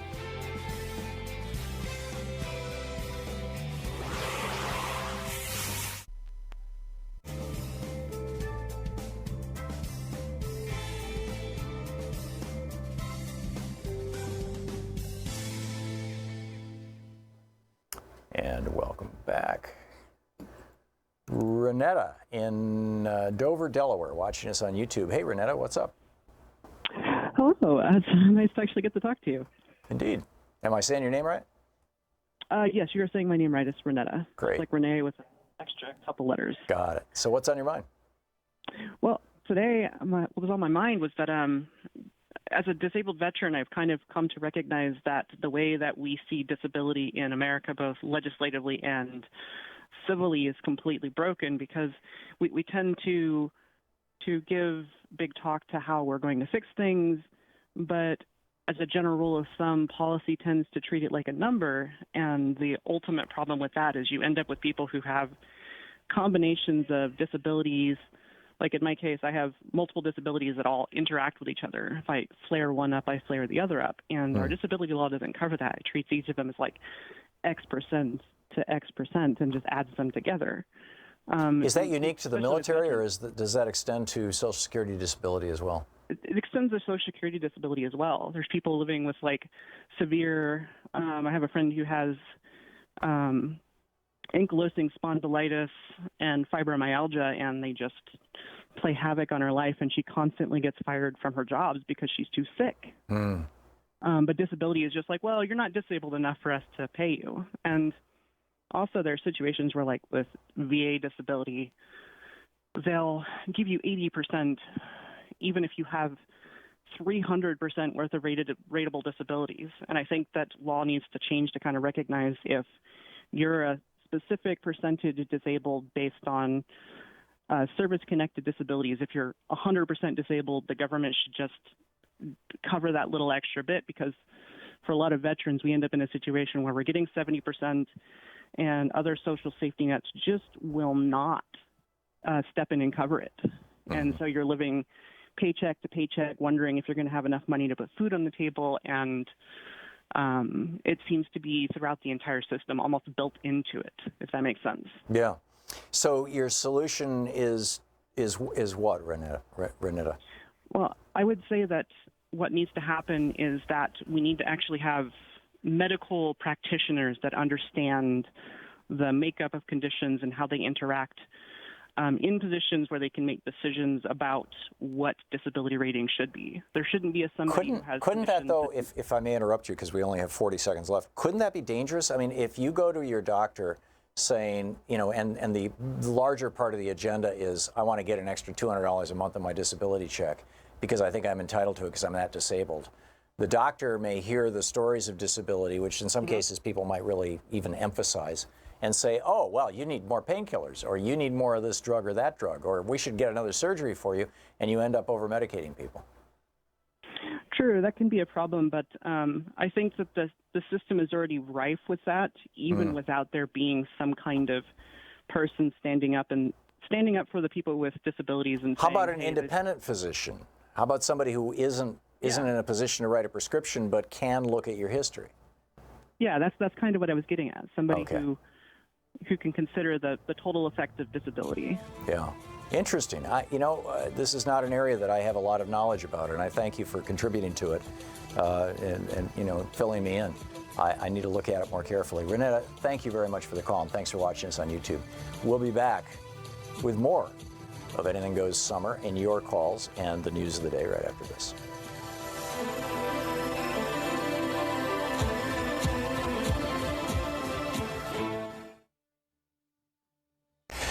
Thank you so much for watching the Thom Hartmann Program, our program here on Free Speech TV. We really appreciate it. The main way that we support our program, that all of us who work here get our paychecks and that we keep the lights on and whatnot here. Free Speech TV does that by asking you to donate, a couple times a year, and that keeps Free Speech TV alive. We keep our show alive principally, mostly, by advertising.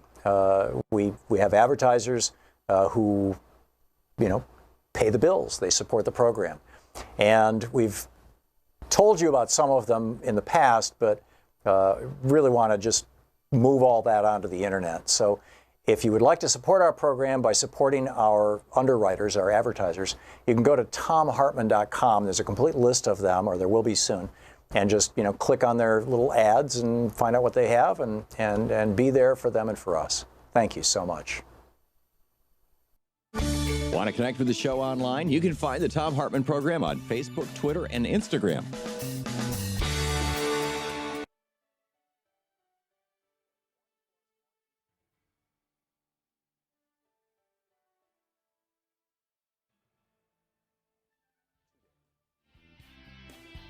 Okay, a couple more things here in the news, and then we'll get to your phone calls. Over 350 news organizations are publishing editorials today pushing back on Donald Trump. There is a debate about this.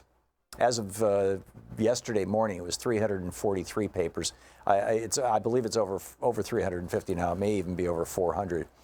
The Guardian published one. Donald Trump is not the first U.S. president to attack the press or feel unfairly treated by it, but he is the first who appears to have a calculated and consistent policy of undermining, delegitimizing, and even endangering the press's work.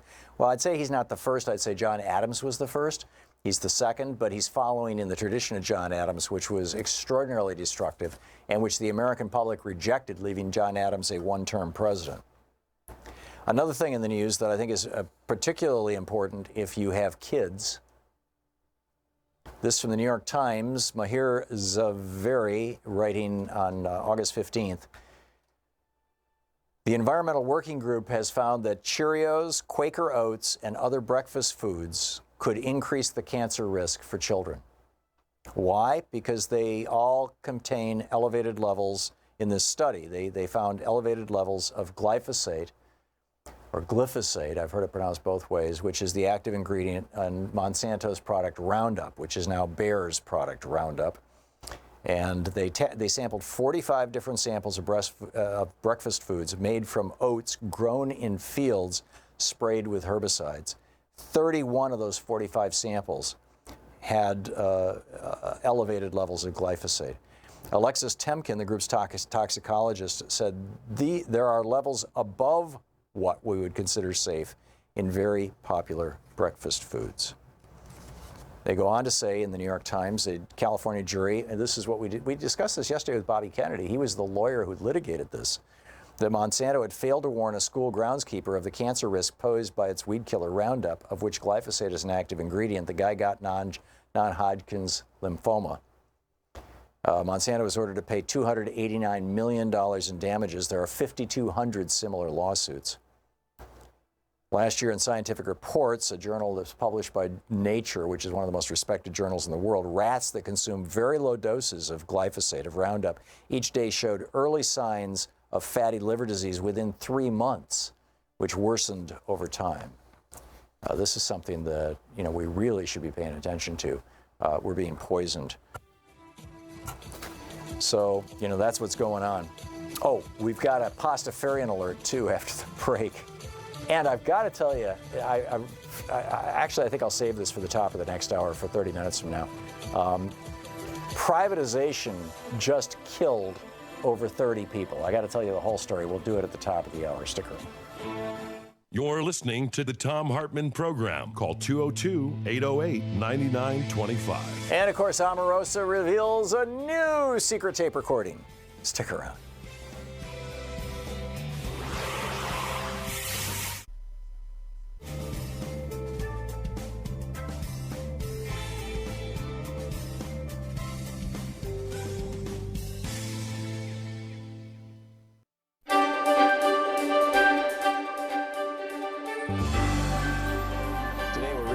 Threshold, the progressive plan to pull America back from the brink, by Thom Hartmann.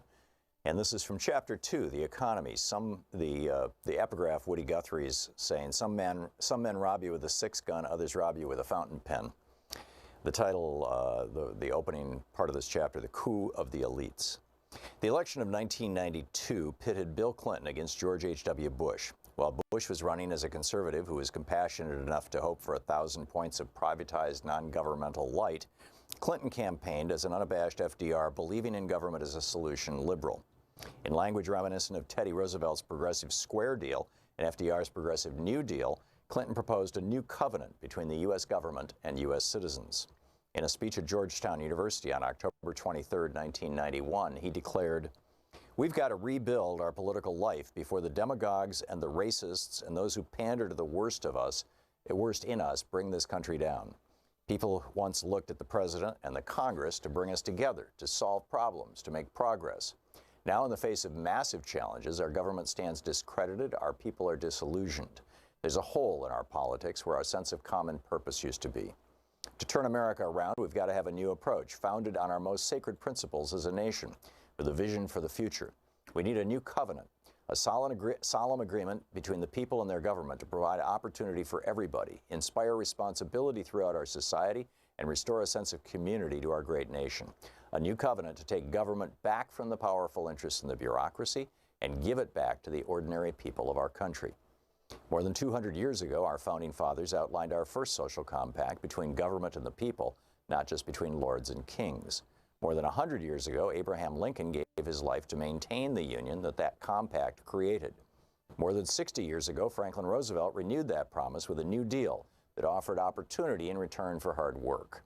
Today, we need to forge a new covenant that will repair the damaged bond between the people and their government, restore our basic values, embed the idea that a country has the responsibility to help people get ahead, but that the citizens have not only the right, but the responsibility to rise as far and fast as their talents and determination can take them. And most important of all, that we're all in this together. We have to make good on the words of Thomas Jefferson, who once said, "A debt of service is due from every man to his country, proportional to the bounties which nature and fortune have measured to him." End of quote from Bill Clinton. Americans loved it.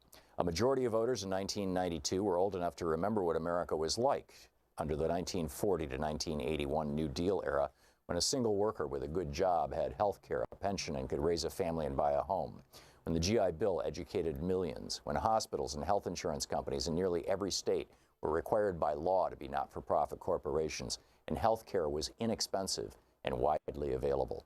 And they noticed that the 12 years of Reagan and Bush had begun the process of shattering that historic era, that the middle class was slipping away, the government had become remote and hostile rather than protecting the rights of workers and the middle class.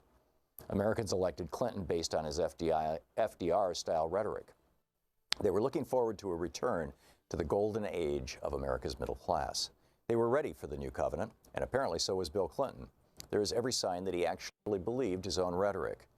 On all this, he won the election in November and spent that month and December preparing his new covenant programs to restore the American middle class. Until January.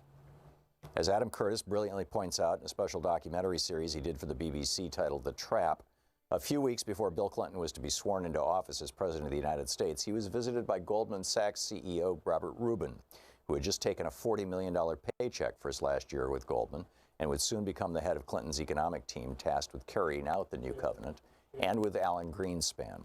Rubin and Greenspan sat the young new president down and told him the facts of life as they saw them. Clinton would not govern as an FDR liberal. Instead, he must cut government, promote free trade, and reduce regulation of business. Clinton complied and has been richly rewarded.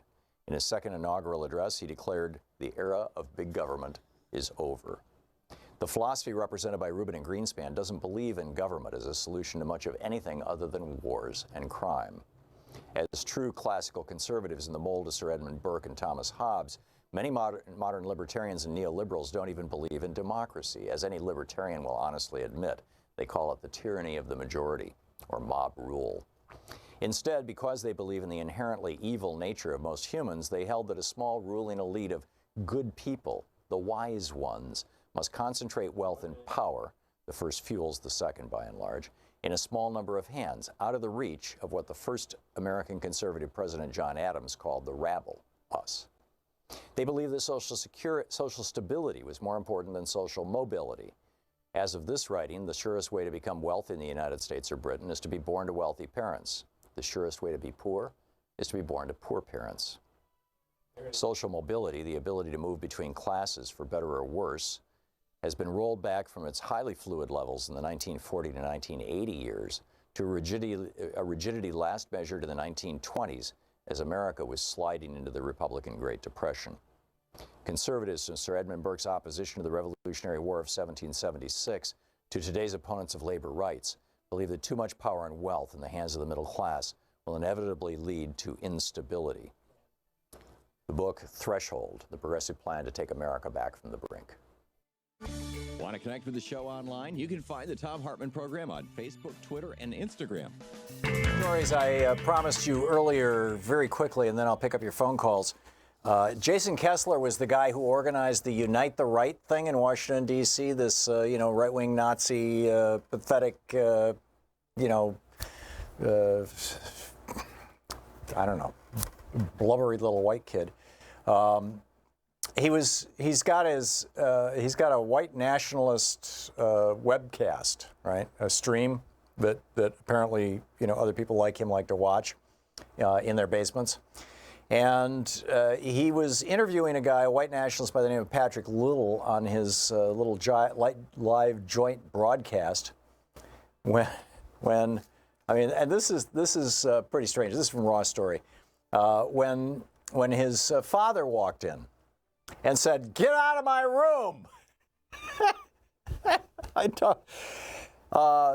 Kessler says on the TV, on the stream, he says, "Sorry, I'm having a little issue here." And Little, the guy he's interviewing, says, "You got a drunk roommate there?" And Kessler says, "Something like that.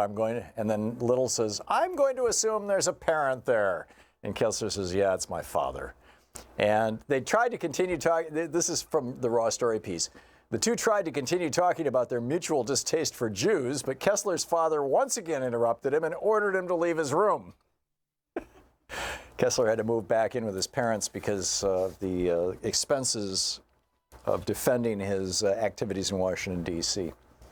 And the Dutch Council of State has ruled that Pastafarianism is not a religion. This is the Church of the Flying Spaghetti Monster.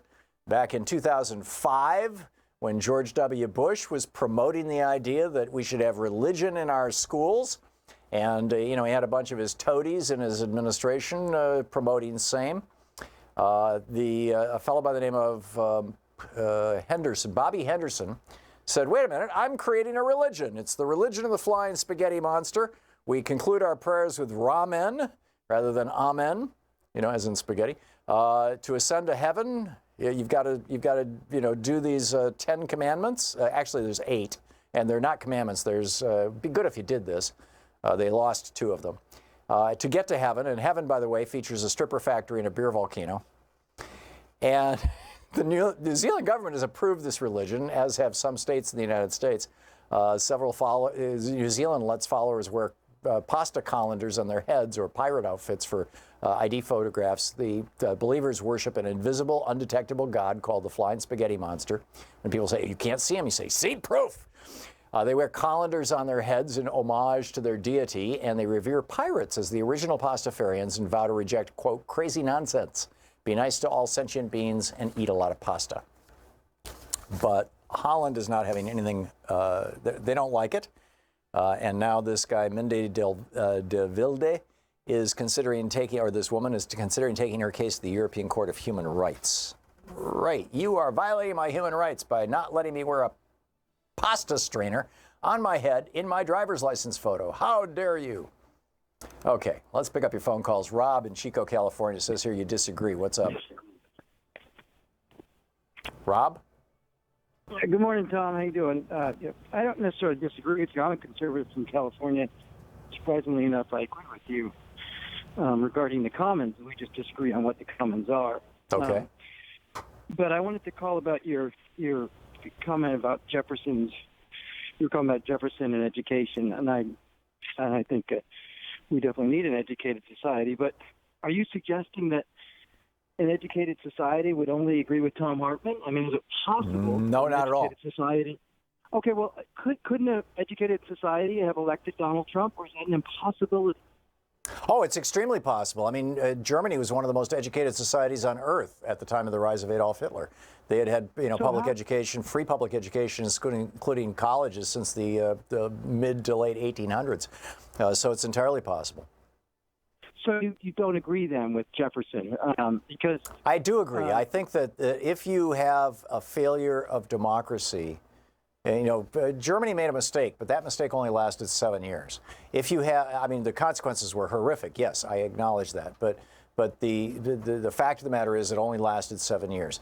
If you have a democracy that fails, that elects somebody like Trump, or that elects somebody like Hitler or Mussolini, the solution is not to change the democracy. It's not to step in and say, oh, we're going to have an oligarchy here. We're going to have 9 guys in robes decide what the outcome of this is rather than the people. The solution is to inform the people. And I would also argue, Rob, that the reason Hitler wasn't elected, of course, in 1933. He was appointed chancellor by von Papen, as I recall. But subsequently, he was elected. And that was a consequence of, in late 1933, early 1934, he basically shut down the free press in Germany, which is what Trump, it's the direction that Trump is moving. And Hitler started that by referring to the press in Germany as the fake news. And not literally that word, but he called them the vermin. He called, he had a bunch of different words for them. But, it was the exact same attack. So as Germany lost its press, the authoritarianism and the dictatorship became more vigorous and more aggressive. And then, of course, he started clamping down on everybody. I'm concerned that we're moving in that direction. I would think as a conservative, Rob, you would be too. Absolutely. But I'm more objecting to the fact that it would seem like it was implied that an educated society couldn't choose capitalism. No, I believe that an educated society is more likely to right the boat when it tips over, or prevent the boat from tipping over, as the case may be, than is an uneducated society. And that's what Jefferson was saying. And I don't see why you would disagree with that, Rob. I'm suggesting to you that when do we decide that we are a completely educated society? When everybody has a master's degree? It's difficult for me to listen to you say we need an educated society. I don't understand what an educated society is. Is it just one that votes along the lines that you like? Or what's the determination of when it's a fully educated society? My definition would be, assuming the question's in good faith, my definition would be when every person in society is able to acquire as much education as they want and can functionally use. I mean, you don't want somebody going to medical school who isn't all that bright. On the other hand, if somebody only wants a year of college, or if they want to go to trade school, or if they just want to be a laborer with a high school degree, that's all fine with me. I think that, but the problem for a society is when you have large chunks of the society who absolutely have the capability to become the next generation of scientists and lawyers and doctors and smart politicians who literally can't get into college because they can't afford it. Then you are actually kneecapping your own culture, your own country. Well, there's where we sort of disagree. I mean, when does the dollar earn? I'm sorry, you faded out. Say that again. When I work hard and earn my money, and you're asking me to then give some to society to help with education, where does that end? You're suggesting that someone could go to college for their whole life if they choose, and I have to pay for it. Well, there are some people who do that, and not for their whole lives. Typically, they end up working in academia, but they live in academia their entire lives. The question, Rob, assumes that all the money in your paycheck is actually your money. Are we agreed on that? Yes. Okay. We are, yes. I would, where you and I separate, I think, is that I would say that all the money I get in my paycheck is not actually my money. My paycheck, and I can't speak for yours, but I'm guessing it's probably true. I think this is true of probably all Americans.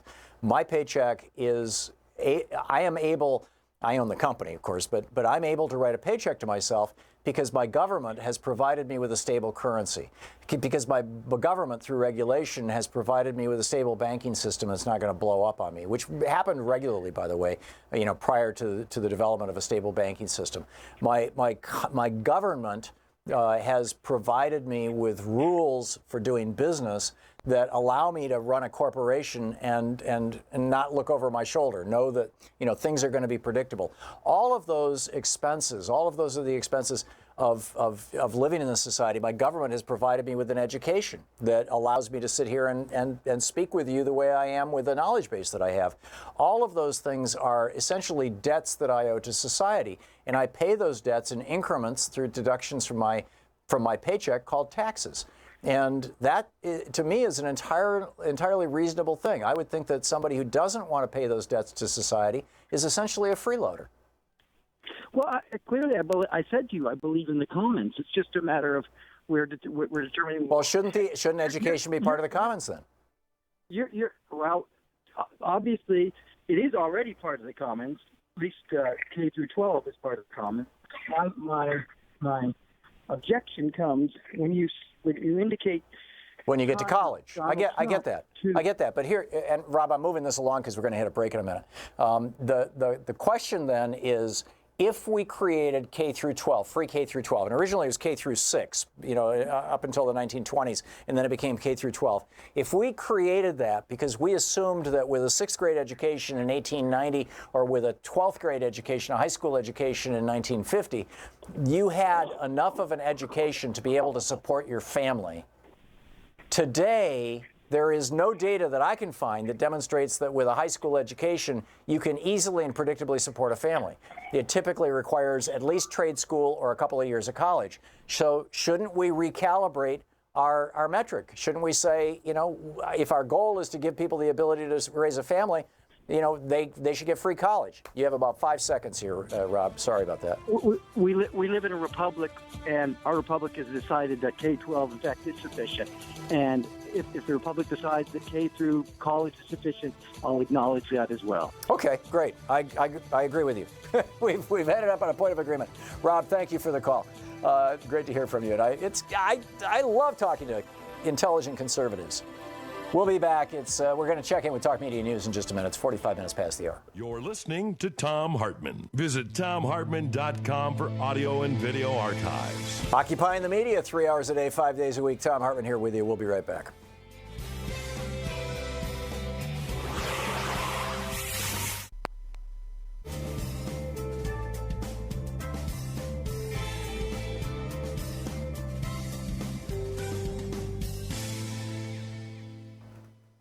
And welcome back. Mario in Miami, Florida, watching us on YouTube. Hey, Mario, what's up? Hi, Tom. Thanks for taking my call. My pleasure. I want to talk about Elizabeth Warren's proposal there, which I think I agree with just about everything she says, but I can't support the proposal because it starts on a premise that I disagree with or wholeheartedly, which is the premise that corporations are people. It doesn't start on that premise. Doesn't she say that if corporations are people, then they should be held to certain social? No. That is not the predicate. The predicate is corporations are actors in the cultural, political, and business sphere of America. Corporations historically played a responsible role in their communities, a responsible role as the holders of the fate of their employees, a responsible role in terms of producing products that are not toxic or destructive. And corporations have abandoned those three obligations, those three constituencies, in favor of the final constituency, which is shareholders, because Reagan changed the laws in such a way that the shareholders are the ones who, that shares could be used as compensation for executives. And now that the executives are motivated not toward increasing their own paychecks, which might happen if the corporation became wealthier because they rolled out a new product or they opened a new factory, but instead increasing their own compensation, not paychecks, but the value of their stock by jacking up their stock prices by engaging in share buybacks. And that's why we've had $1 trillion worth of share buybacks just in the last 12 months. And I agree completely with everything you just said and everything that she says. But and excuse me because I've been on the phone for a while. But when I read the story earlier today, I thought it started with Elizabeth Warren stating that if corporations are people, then they should be held to the social contracts that people are held to as well. Well, they're not. No, literally the only part that I disagreed with. I am quite sure she didn't say that, Mario, because if that was the case, I mean, that was Delphin Delmas's argument in 1886 when he litigated Santa Clara County versus Southern Pacific Railroad. And the railroad's, Sanderson, the railroad's lawyer, was arguing before Chief Justice Waite that corporations are persons and therefore they should, taxes should be equalized across, Santa Clara and Santa Ana counties. And Delphin Delmas came in and said, if corporations are persons, should they be allowed to marry? Should we have funerals when they die? This is an absurd argument. And I know that Elizabeth Warren completely agree. Yeah, and I know that Elizabeth Warren agrees with Delphin Delmas. So, and I doubt that too, which is why I thought it was a little odd when I read it this morning that she started off her argument by saying if corporations are people, then they should be held to the same standards. Yeah. And I did not read that. Where did you read that, Mario? But we don't know that. I don't know that that's. Where'd you read that? You're telling me otherwise. Where'd you read it? I can't remember. It's like, I read it this morning. Yeah, and see, I'm not earlier. Either that I remember thinking that, that's the only thing I don't like. Either that's some sort of right-wing, anti-Warren propaganda designed to set off people like you and me, or you misunderstood what it said. But if I knew where it came from, I could check it out. But we don't. I'll double check my work. Yeah, if you could find it, tweet it to me, Mario. I check my Twitter feed throughout the show. So just tweet it to me. Thanks a lot for the call. We're going to check in with Bob Ney in just a minute with Talk Media News. It's coming up on 10 minutes before the hour.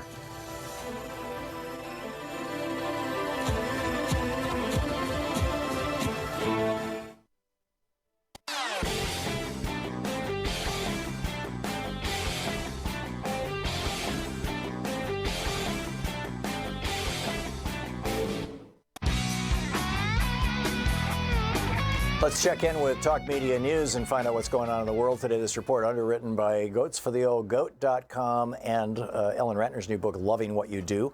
On the line with us is the author of Sideswiped, Bob Ney. Congressman, welcome back to the program. Hey, how are you doing? I am great, but I'll get better. I hope the same is true for you. Yes. Do you actually have a home in Dharamsala at the Dalai Lama's place? No, I had an apartment over there. Cool. Wow. Yeah. In fact, if you look off the balcony, you'll see the top of the Dalai Lama's place where he lives. Wow, in McLeod Ganj.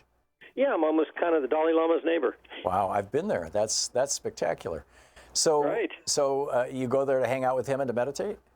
Well, I used to spend a few months there and then back here. Now I go 2 weeks in the spring and I go 2 weeks in the fall. I always go to the teachings and listen to Dalai Lama. Of course, 8,000 some people roll in. You've been there. Yeah.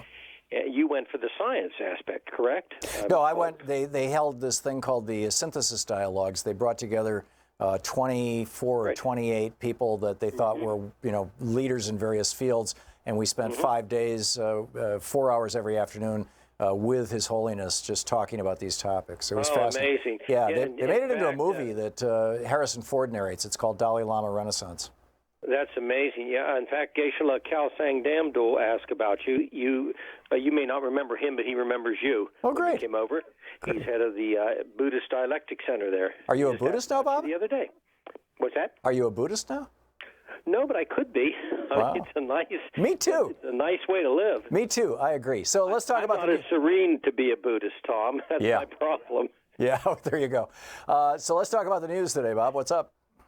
Well, there's a lot of stories I know going on, with the media day and everything with Trump. But one thing I wanted to kind of focus on was Rudy Giuliani. And you and I have, of course, talked about this since May when Giuliani, around then when he came aboard. And I think everybody knew what he was building to.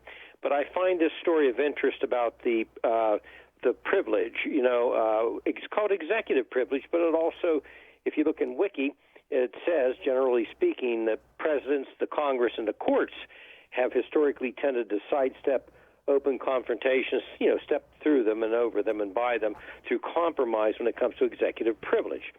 And I actually had my case involved executive privilege of some things the government wanted that the House objected to.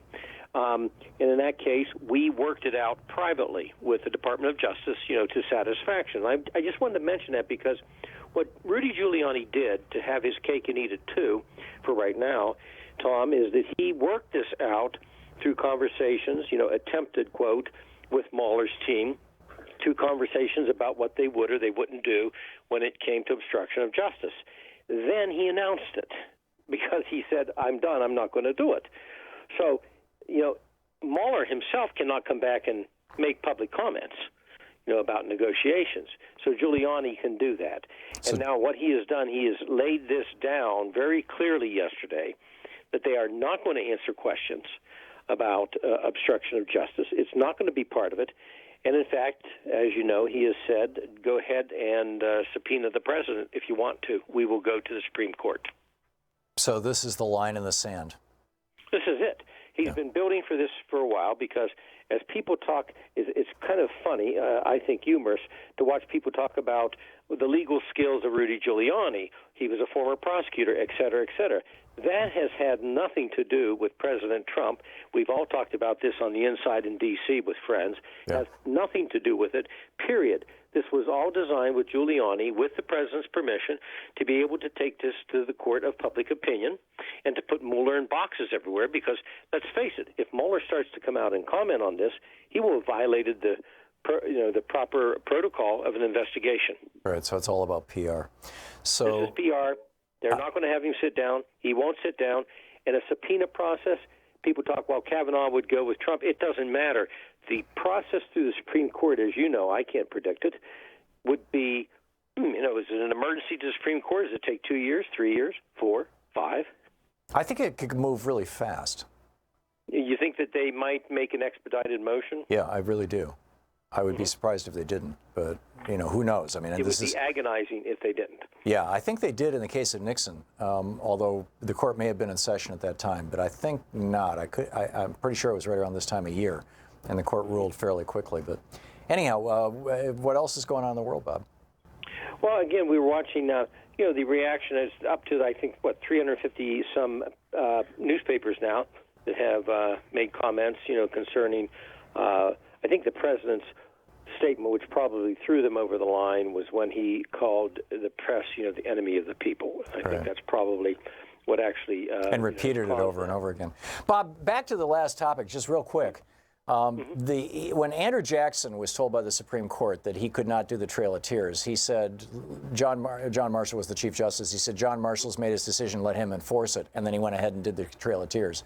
When the Supreme Court told Andrew Jackson that he couldn't shut down the Second National Bank of America, he said, I don't have to follow the Supreme Court, and he shut down the Second Bank of America.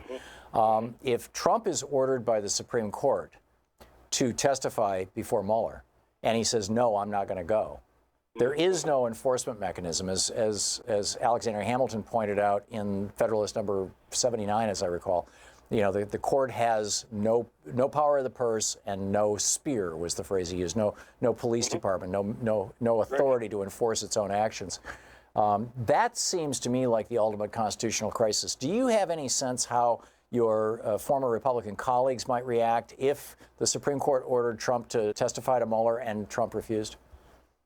I think that case right there, forget the rest. If he's on tape, he's lying, forget anything to do with that, right?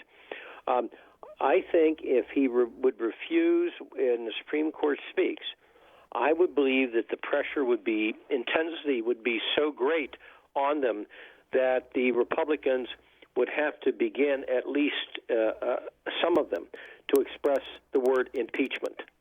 I would have to believe that. And then once that happens, then one by one, the press would go after them to say, well, where do you stand on this? And let's just say, the Republicans keep the House, Tom, and 50 people go, or 40 for impeachment, there's a problem for the Republicans. Yeah, remarkable.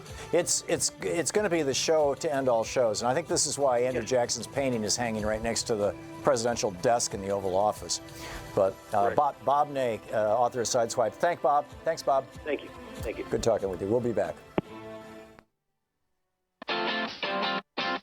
You're listening to Thom Hartmann.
Thank you so much for watching the Thom Hartmann Program, our program here on Free Speech TV. We really appreciate it. The main way that we support our program, that all of us who work here get our paychecks and that we keep the lights on and whatnot here.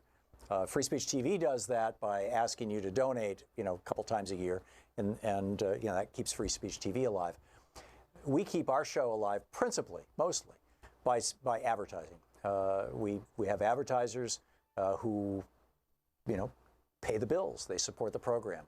And we've told you about some of them in the past, but really want to just move all that onto the internet. So if you would like to support our program by supporting our underwriters, our advertisers, you can go to thomhartmann.com. There's a complete list of them, or there will be soon, and just click on their little ads and find out what they have and be there for them and for us. Thank you so much.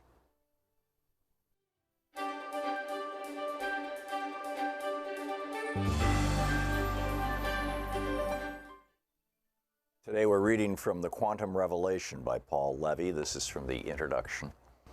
For the last few years, all I've wanted to do is read about quantum physics.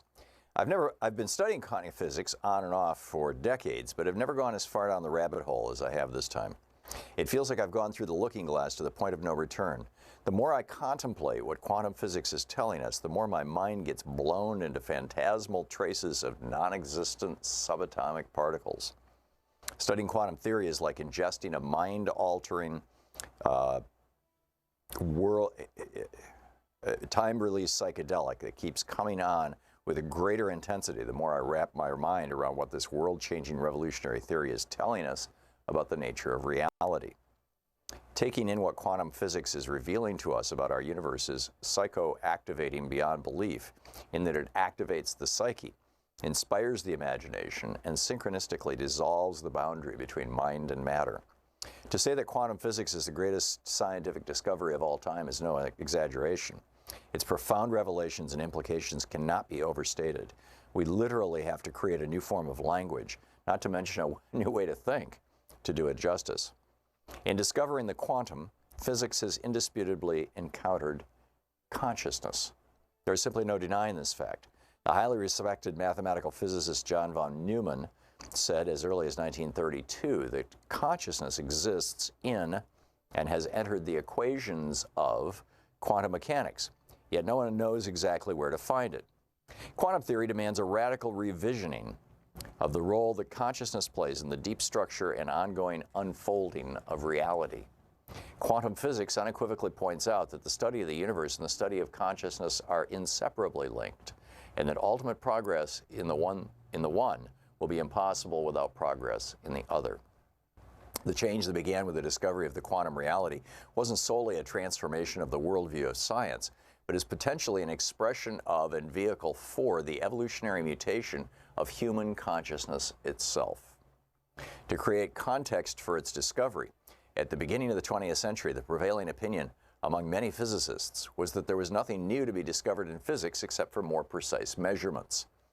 A unique development in human history, the discovery of the quantum nature of our universe, has brought about a seismic tectonic shift in the very foundation of physics and the roots of our scientific worldview. The change in the concept of reality emerging in quantum theory is not simply a continuation of the past, but rather a radical break with it. The gap between the new version of reality, the quantum reality reveals, and our old habitual ways of thinking about reality are wider than the abyss of the Grand Canyon, the two sides of which are at least on the same level. With the emergence of quantum physics, we are encountering an entirely new universe that is of a totally different order than the one we've been used to. Quantum physics heralds a change so momentous that it can, and already has, transformed the course of world history.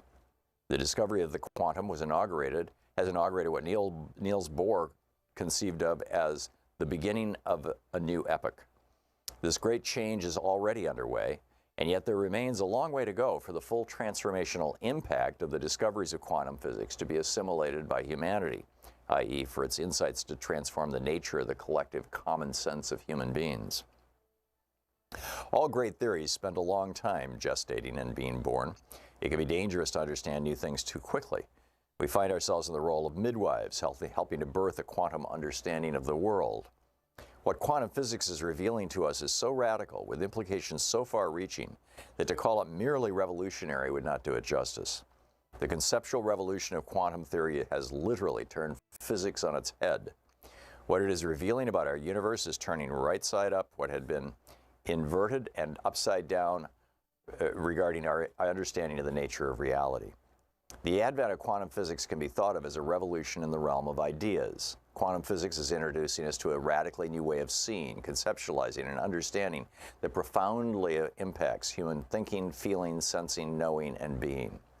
As if the universe itself were giving us a cosmic physics lesson, what quantum physics is revealing to us requires a completely new way of picturing and thinking about the universe, our place in it, and as well as who we are. Quantum theory is teaching us that implicit in our very thinking are certain flaws and misperceptions that, unseen and taken for granted, unnecessarily constrain and limit our ability to apprehend the nature of nature, including our own. The founders of quantum physics, sometimes referred to as genius physicists, people like Max Planck, Albert Einstein, Niels Bohr, Werner Heisenberg, Wolfgang Pauli, and Erwin Schrödinger, famously argued that quantum physics is first and foremost a new way of thinking. Indeed, the most far-reaching impact of that uniquely 20th century mode of thought, quantum physics, will be found within the human mind. The discoveries of quantum physics require a novel response in us, which, when are more fully understood and integrated, will irrevocably change us, both individually and as a species, in the very core of our being. Regarding the implications of quantum physics, John Bell, one of the most important physicists of the latter half of the 20th century, is of the opinion that, quote, the new way of seeing things will involve an imaginative leap that will astonish us, end of quote. The book, The Quantum Revelation by Paul Levy. Want to connect with the show online? You can find the Thom Hartmann Program on Facebook, Twitter, and Instagram. Stuff out of it.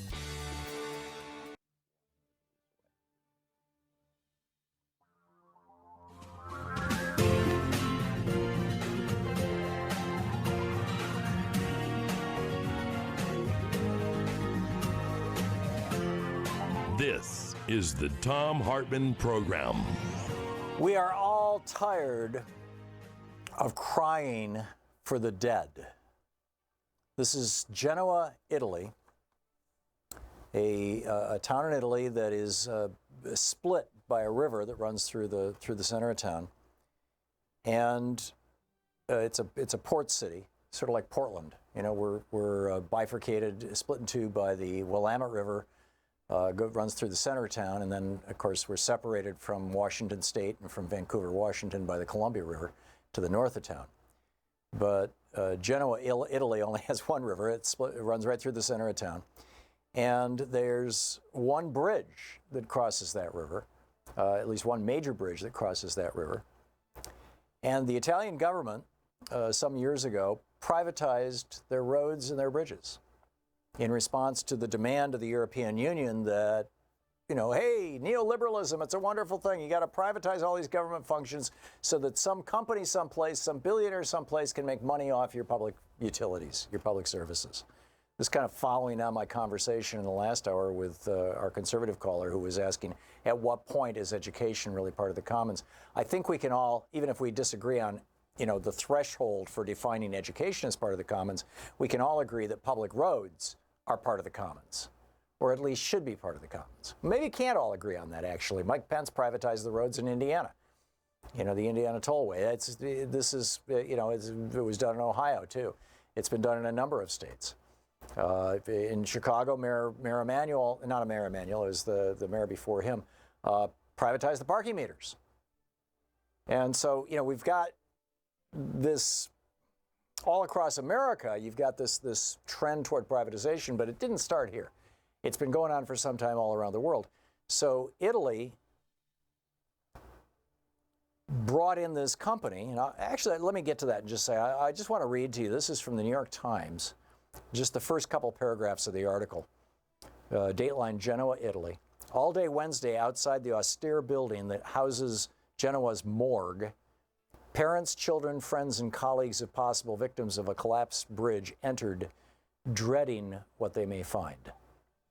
William Ben Lulu, 42, owner of a French moving company, arrived in the morning a day after the city's Morandi Bridge collapsed, leaving at least 39 people dead.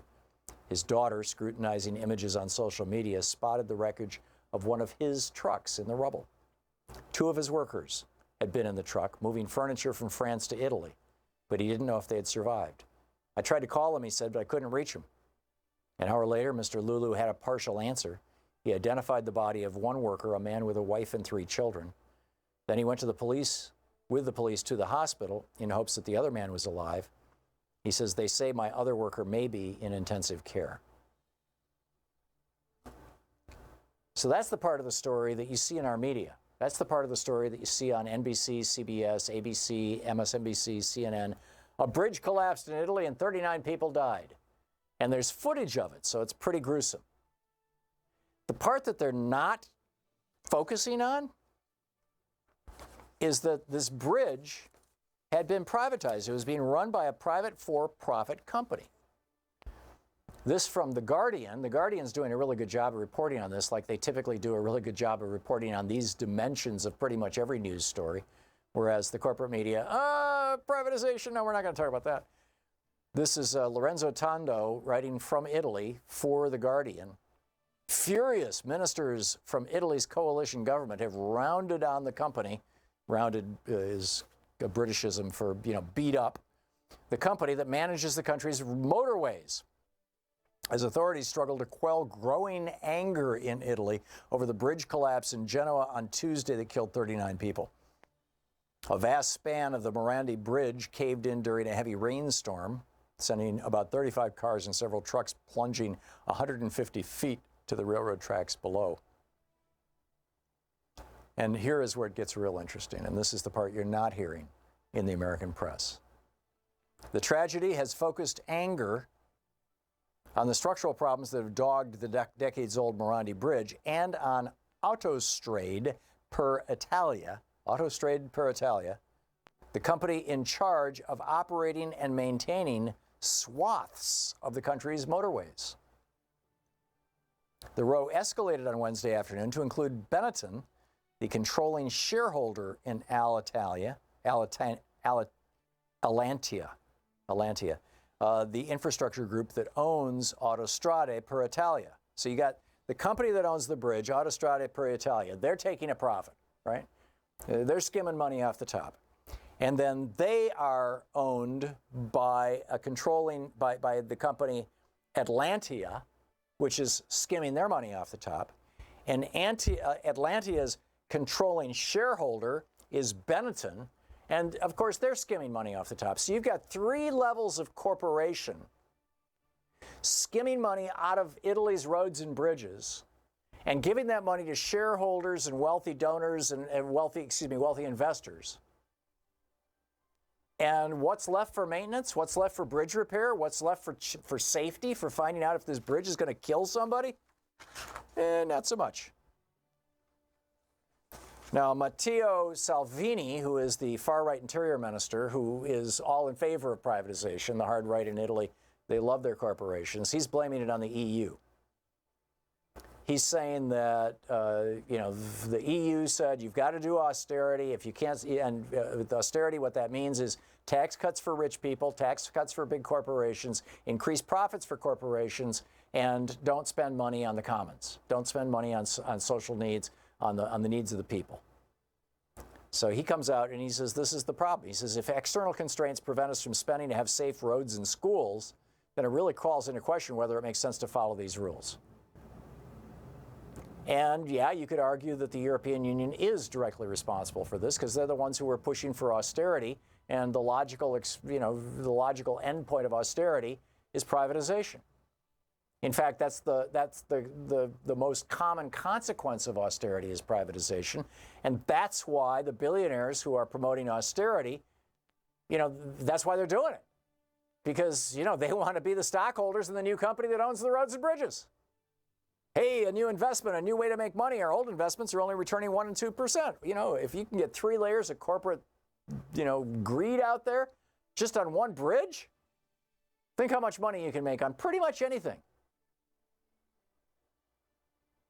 And then another Italian minister said, instead of investing money for maintenance, this is Benetton, this is the company that owns the company, divide the profits, and that is why the bridge falls. So you've got the right-winger saying, oh, it's all the EU. You got the left-winger saying, no, it's the company. Meanwhile, Corriere della Sera, and I'm not sure who or what that is, I believe it's an Italian newspaper, but I could be wrong, reported that 4 other bridges had collapsed in the past 5 years. So when you listen to the Republicans who are out there saying, right up front, we should privatize more of our roads and bridges like Mike Pence did in Indiana, like John Kasich did in Ohio, we should, and privatize and maintain them private, don't take them public again, like Mike Pence and John Kasich. When they're saying this is what it leads to. This is what austerity leads to. Do we really want an America where our infrastructure is merely a profit center for a group of Mitt Romney-style investors? Is that really what we want? I'm very skeptical about that, but, maybe. And again, I think this goes back, most people don't even know what privatization is, why we don't teach this stuff in our schools. When we're teaching government and civics, you would think that we should be telling our kids the difference between, basically a libertarian philosophy of government and a small d democratic philosophy of government, or even a socialist philosophy of government. We're not. We're talking about, dead white guys, the founders. This is the Thom Hartmann Program. Although I'll tell you, those dead white guys had some thoughts on privatization too, and they were very, very unhappy about the idea. We'll be back.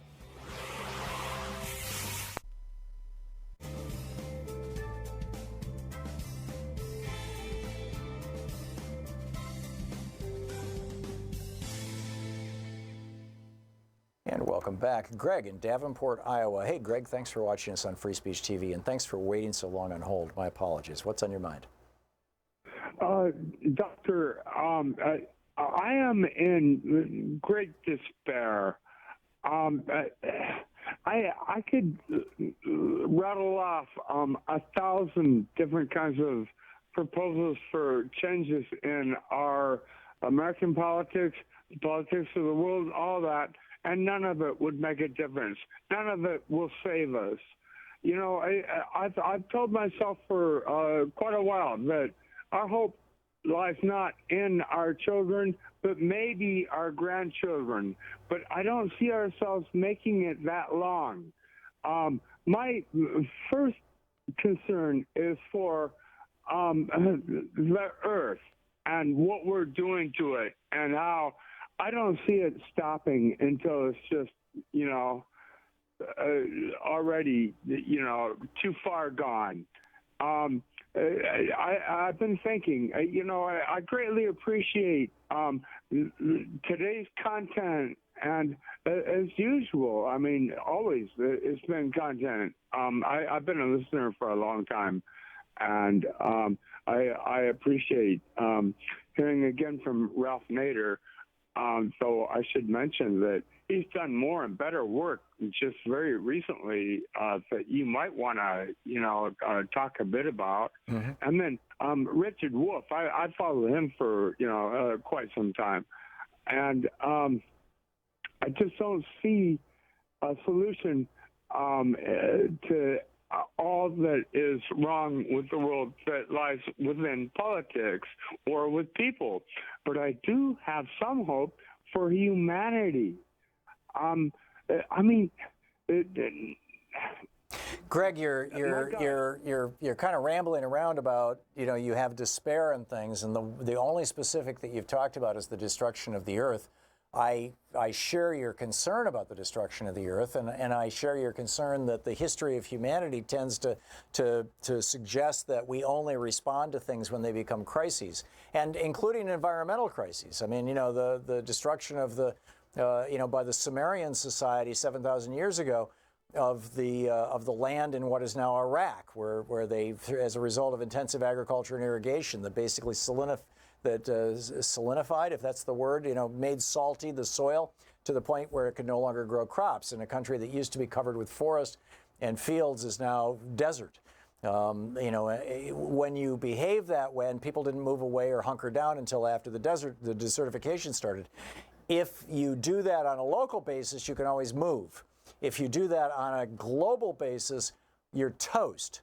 But I don't see us. I don't believe that we have gone so far that the entire human race is going to go extinct. I think we're looking more at right now at global climate change problems that will probably be destructive to what we call civilization. And I think that there's still time to do something about it. I don't share your despair. We've already destroyed democracy. The whole corporate conspiracy is, I'm not buying it, Greg. I think that there's a good chunk of democracy that's still left. The fact that you and I are having this conversation indicates that. And I'm just not ready to throw my hands up in the air and say, that's it. We're screwed. As long as there's hope, it's worth fighting. And I'm going to keep on fighting. It's coming up on 20 minutes past the hour. We'll be right back.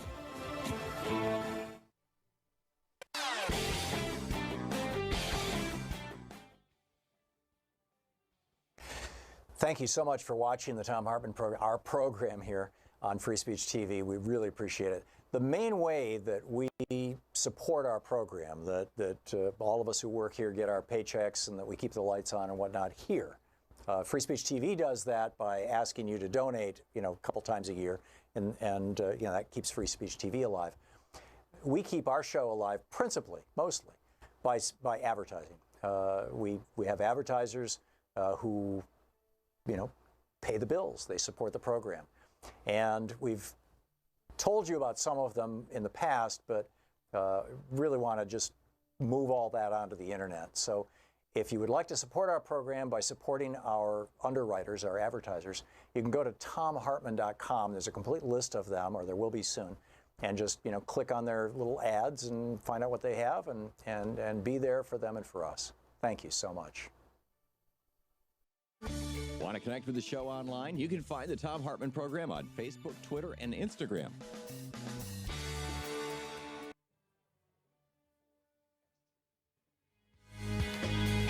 Welcome back. Thom Hartmann here with you. Just a few more things that are in the news, and then we can pick up your phone calls here in Anything Goes Summer. The Senate Democrats have probably wrapped this up by now. This was scheduled for 10 o'clock this morning Eastern time. And they were having a bunch of people come in. This was Debbie Stabenow, who pulled the thing together. She's the Democratic Policy and Communications Committee chairwoman. Debbie Stabenow, Ron Wyden, Tammy Baldwin, Mazi Hirono, Jean Shaheen, and Elizabeth Warren, and Chris Van Hollen, and apparently a few other senators that they were expecting. And they were taking testimony from a variety of people who have pre-existing conditions, who are concerned that the Trump administration is now allowing insurance policies to be sold that specifically exclude you from coverage if you have a pre-existing condition. And I mean, if you have a pre-existing condition, this is a big deal and a big problem. And I mean, it's not just the problem of if you buy that insurance policy. Yeah, many people can avoid buying those insurance policies. The problem is low-income people may not be able to avoid buying them because you're talking about an insurance policy that might cost $100 or $200 a month compared to an Obamacare policy, a good policy that might cost you $400, $500, $600 a month, but doesn't exclude pre-existing conditions. And so, in a way, this is being foisted upon, being pushed into the realm of low-income people by the Republican Party as a way of destroying Obamacare. Trump has been trying to destroy Obamacare ever since he came into office. By the way, I would add that the Constitution, Article 2 of the Constitution, says specifically, explicitly, that the President of the United States shall see to it that the laws, that in good faith he executes the laws of the United States. It does not say, the Constitution does not say the President may decide which laws he wants to pass or which laws he wants to enforce and which laws he doesn't. Article 2 explicitly says that the President shall execute the laws of the United States and, in good faith. In fact, I'm looking for the exact quote. And it may take me a little more than just a minute to find it. But trust me, it's in there. Article 2, Article 2 of the Constitution. And so I would argue that Donald Trump trying to destroy Obamacare is the law of the land. It has not been repealed. The Supreme Court, carved a big hole in it for the states that don't want to expand Medicare or Medicaid, excuse me. And but Trump by kneecapping this law, by saying that we're going to cut the enrollment period from 2 months down to a couple of weeks, by saying we're going to cut hundreds of millions of dollars out of the budget of the people in the federal government and outside of the federal government, for that matter, who both publicize the availability of Obamacare and help navigate people through how to sign up for it. Defunding those people. This is all stuff that's envisioned in the law. Trump is not fulfilling the law. He is not executing the laws of the United States. And that, in my opinion, is a high crime. He is failing his he's not just failing his constitutional duty, he's defying his constitutional duty. And now he's rolling out, he's authorizing, the law says that these kinds of insurance policies can only last 90 days. They're envisioned of, you work for an employer that's providing your health insurance, you're moving jobs to another employer There's a 30, 60, 90-day window during which you have to sign up for health insurance with the new employer, and their insurance company has to approve you. And during that period of time, you don't want to be completely without insurance. So you get this, low cost, high risk insurance that basically just covers you if you get hit by a bus. But, doesn't contemplate that you might get diagnosed with cancer, because that's typically not something that happens in the 30 or 60 or 90-day window when you're changing jobs. But now Trump is saying, oh, well, you can buy these policies for up to 3 years. Right. And then at the end of 3 years, what do? You just go from one insurance company to another and buy another one of these 3-year policies. I mean, this is more than a scam. This is the President of the United States refusing to carry out the laws that were passed by the House and Senate and signed into law by a previous president, when he cannot get the votes in either the House or the Senate to repeal this law, or at least in the Senate. He cannot get the constitutional legislative process working to take down the Obamacare law. And so it is the law of the land. And this guy Donald Trump has made like a business out of flaunting the law. The Constitution says that the President of the United States cannot enrich himself as a consequence of being the President. He can't take emoluments from other people. In other words, profits. And he still owns and runs the hotel in Washington, D.C., among other places. But that's the big obvious one. It's the lease that he has, that the Trump company has with the city of Washington, D.C., says explicitly that no owner shall be an elected official in government, or even an appointed official. I mean, he's in violation of his lease. He's in violation of the Constitution. He doesn't care. He's like, oh, my base will support me. I'll just tell them it's fake news. We're already in a constitutional crisis. We already have a lawless president. If Barack Obama had done anything even remotely like this, it would have been the subject of years of congressional hearings, hours of grandstanding. It would be at the top of Drudge would be at the top of the Drudge every day for months. We need to be raising hell about some of this stuff. I mean, this is just so wrong. We'll be back with your calls after this. You're listening to the Thom Hartmann Program. Call 202-808-9925. It's the home of the political revolution, the Thom Hartmann Program, helping you win the water cooler wars.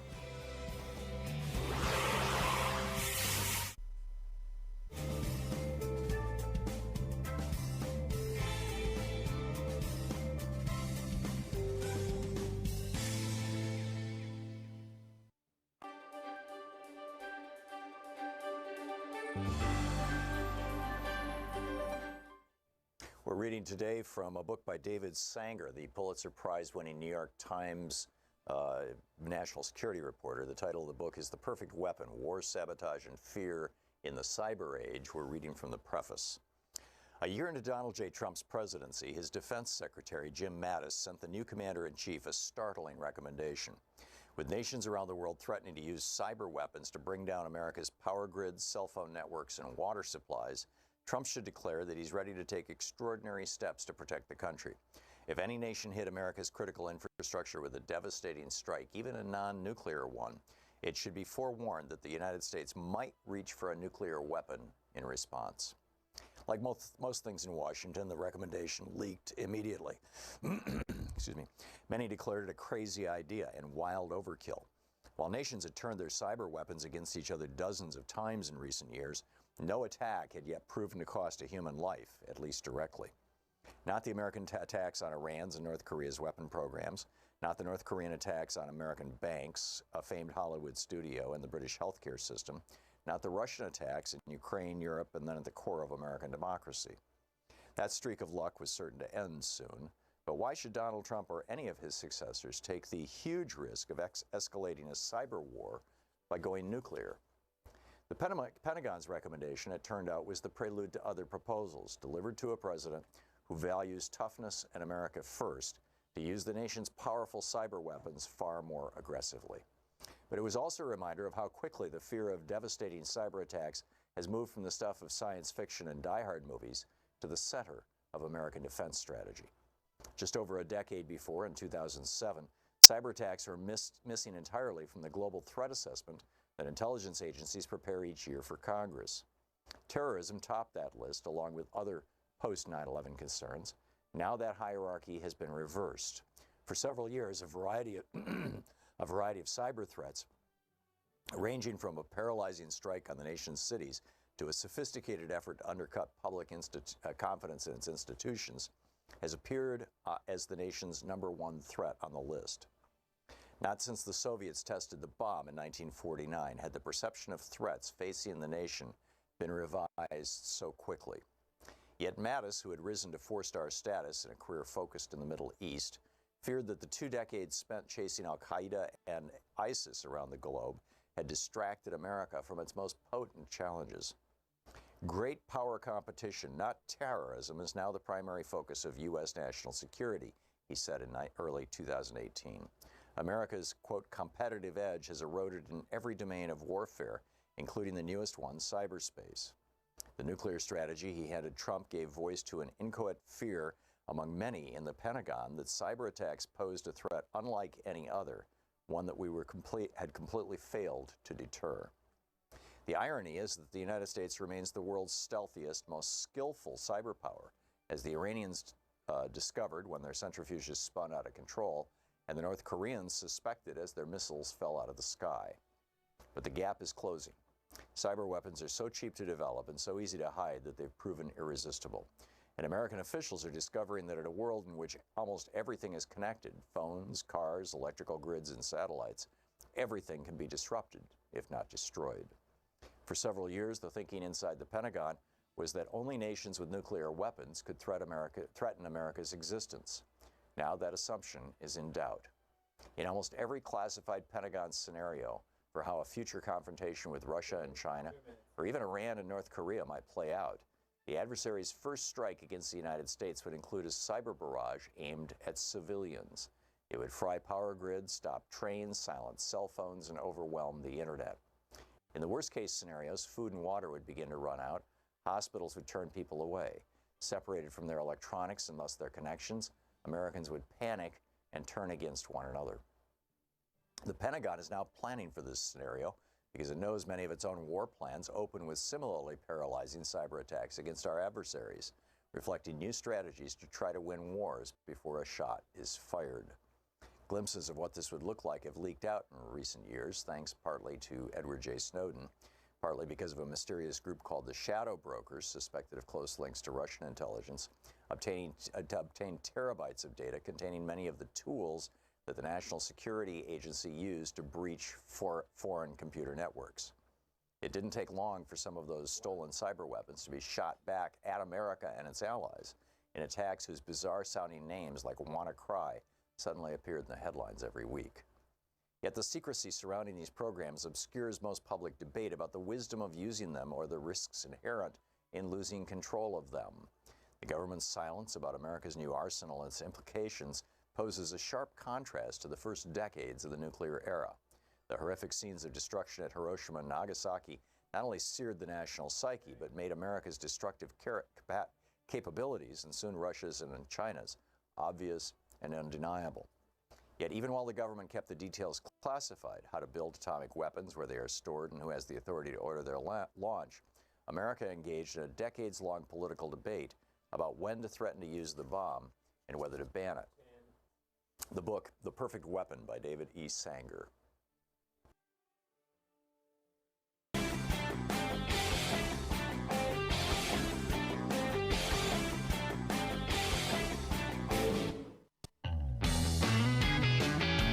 "34 minutes past the hour. Thom Hartmann here with you, speaking the truth to multinational corporations. We'd really rather you didn't know all about. A couple of quick things in the news, and then we'll pick up your phone calls. Down in Georgia, Stacey Abrams is vying to become that state's first black governor, maybe the first female black governor in the nation. I believe that that's the case. If she wins, she's the Democrat. She's running against a Republican who I believe is the Secretary of State, the guy in charge of voting, which may have something to do with, or not, why Randolph County is a largely black county in Georgia. 61% of its citizens are African Americans. In some areas, there are large chunks of Randolph County that are 100% African American. And in one of those places, there is a school where almost 100% of the voters are black. They want to close the polling place in that school in Randolph County. Well, gee, it's all black people. We can't have them vote, right? But it gets worse than that. They want to eliminate 75% of all the polling places in Randolph County, basically, presumably, just leaving them in the areas that have some white people in them. The election board is meeting tonight in Randolph County to discuss this, whether they should shut down 75% of their polling places, 7 out of their 9 polling sites, as well as a location at a school where almost 100% of the voters are black. The ACLU is challenging this, but in case you were wondering, Kelly Macias of Daily Kos writes, this is all possible thanks to the Supreme Court of the United States. In 2013, it eliminated requirements for jurisdictions to receive permission before changing how people can vote. This was provided for under the Voting Rights Act. And Ajit Pai, I was talking about him yesterday and the day before. I've been talking about all week, the guy who runs the FCC, who lied through his teeth about how there was an attack on his website. That's why over 1 million people who wanted to say that they opposed net neutrality were not able to register their comments. Turns out it was no attack on the website. Turns out Ajit Pai lied. Excuse me, he testified before Congress. I'm not sure if it was this morning or if it was yesterday afternoon, but I just got this email from fightforthefuture.org from Evan Greer. And in this email, he says, she says, under fire from his Senate colleagues, it's hard to say what Pai did faster, talk or throw his staff under the bus. Today removed any doubt that Ajit Pai will be remembered as one of the worst FCC chairs in U.S. history and that he should resign immediately.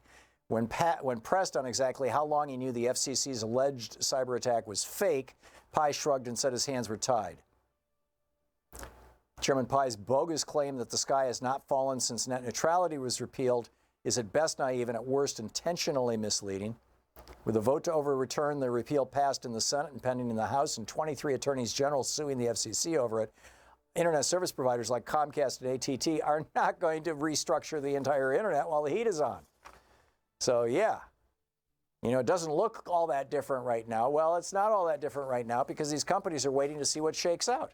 And they don't want to tell us in advance how it's going to look until, all these efforts to stop, to destroy net neutrality are either successful or not. So anyhow, that's what's going on.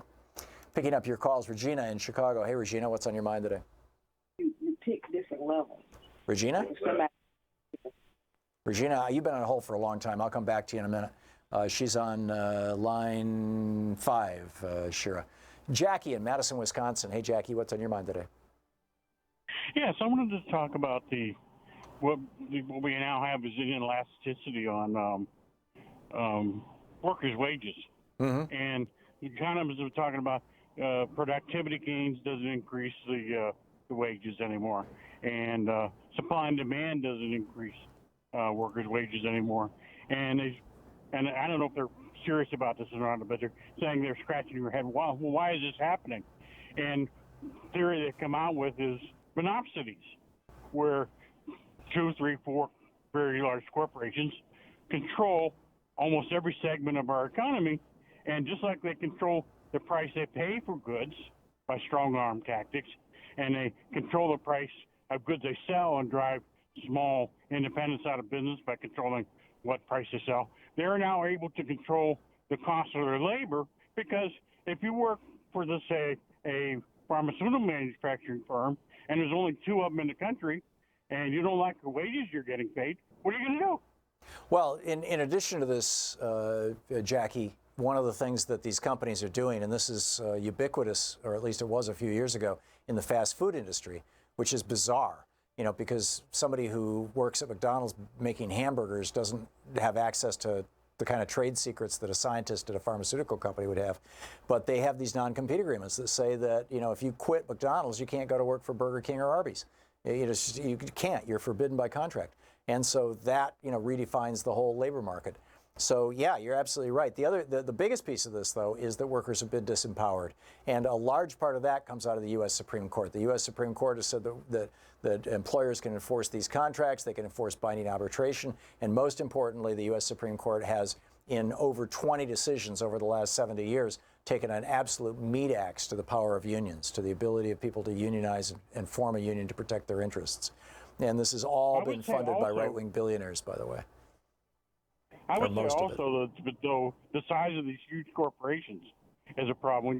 If we want to get workers' wages to rise again, we got to break up the monopoly. I absolutely agree. I absolutely agree. And we also need to raise the tax rates so that companies will have an incentive to put money into their workers' pockets rather than just their executives.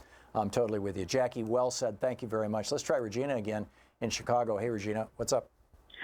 Good morning, Tom. Thank you for allowing me. We got through. Sure.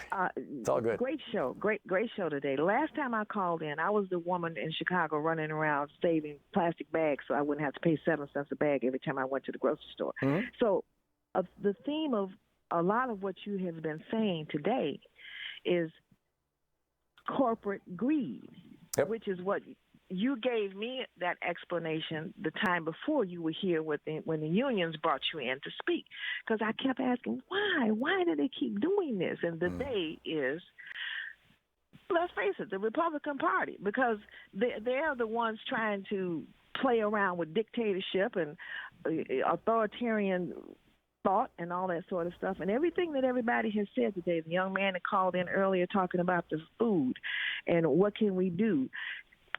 If Renetta talking about disabilities and things like that, it's all got to do with the trick of control of the masses of people.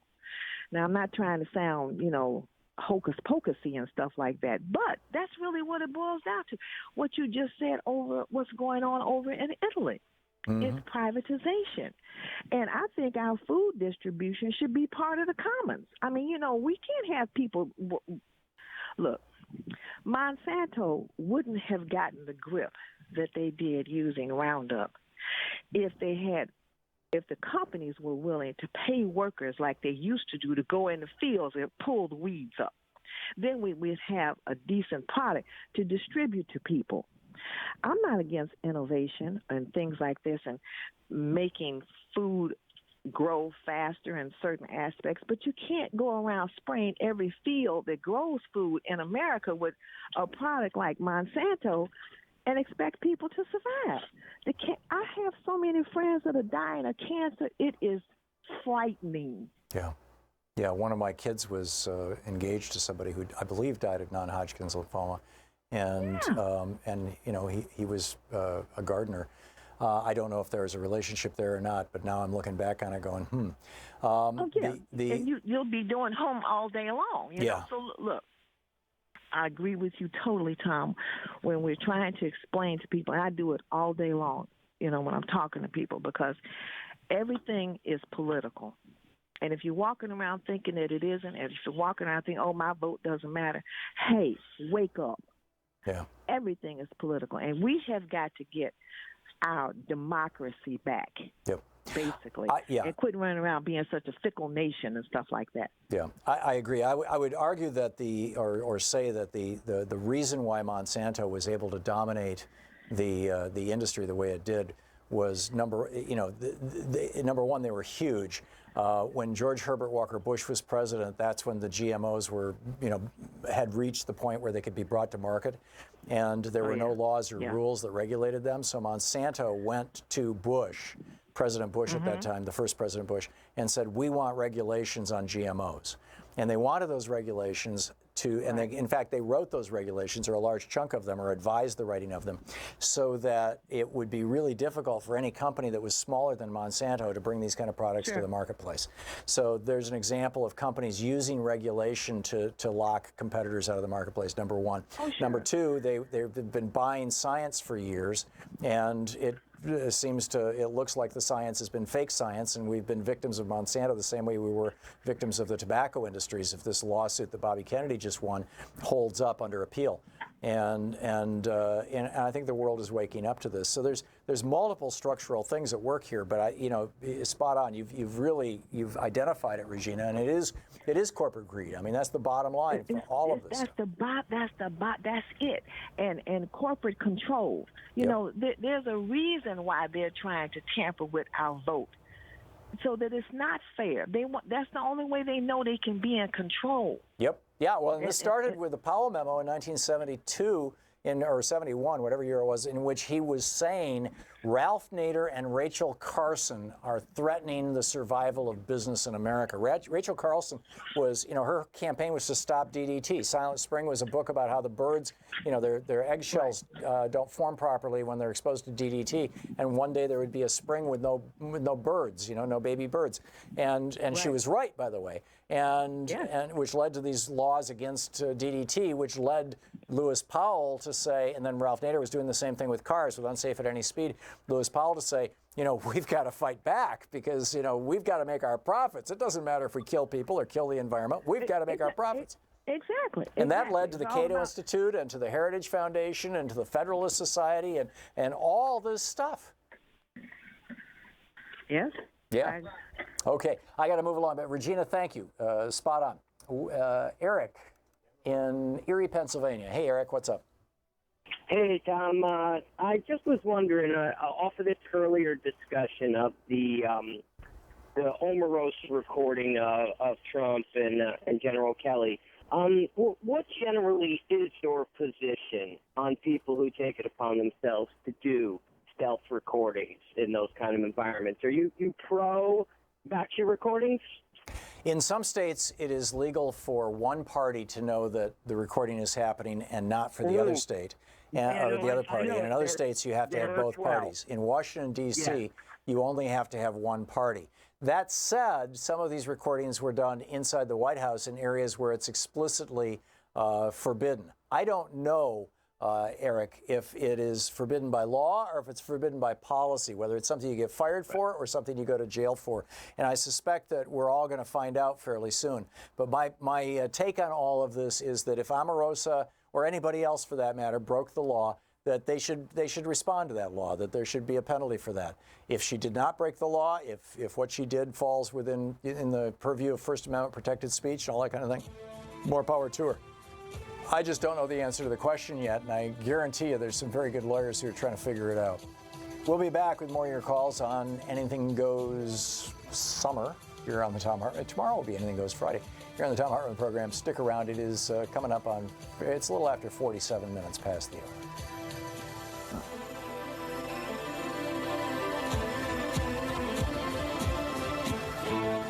You're listening to Thom Hartmann. Visit ThomHartmann.com for audio and video archives. We'll be right back with more on the Thom Hartmann Program after this.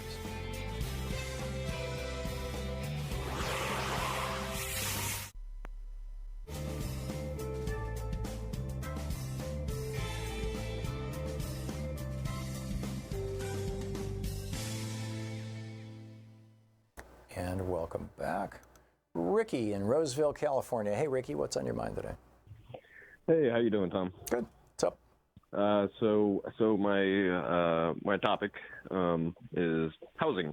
So I just recently, just a little backstory, just recently moved from the Seattle area down to the Sacramento area. I grew up in Sacramento, moved to the Seattle area when I was 19,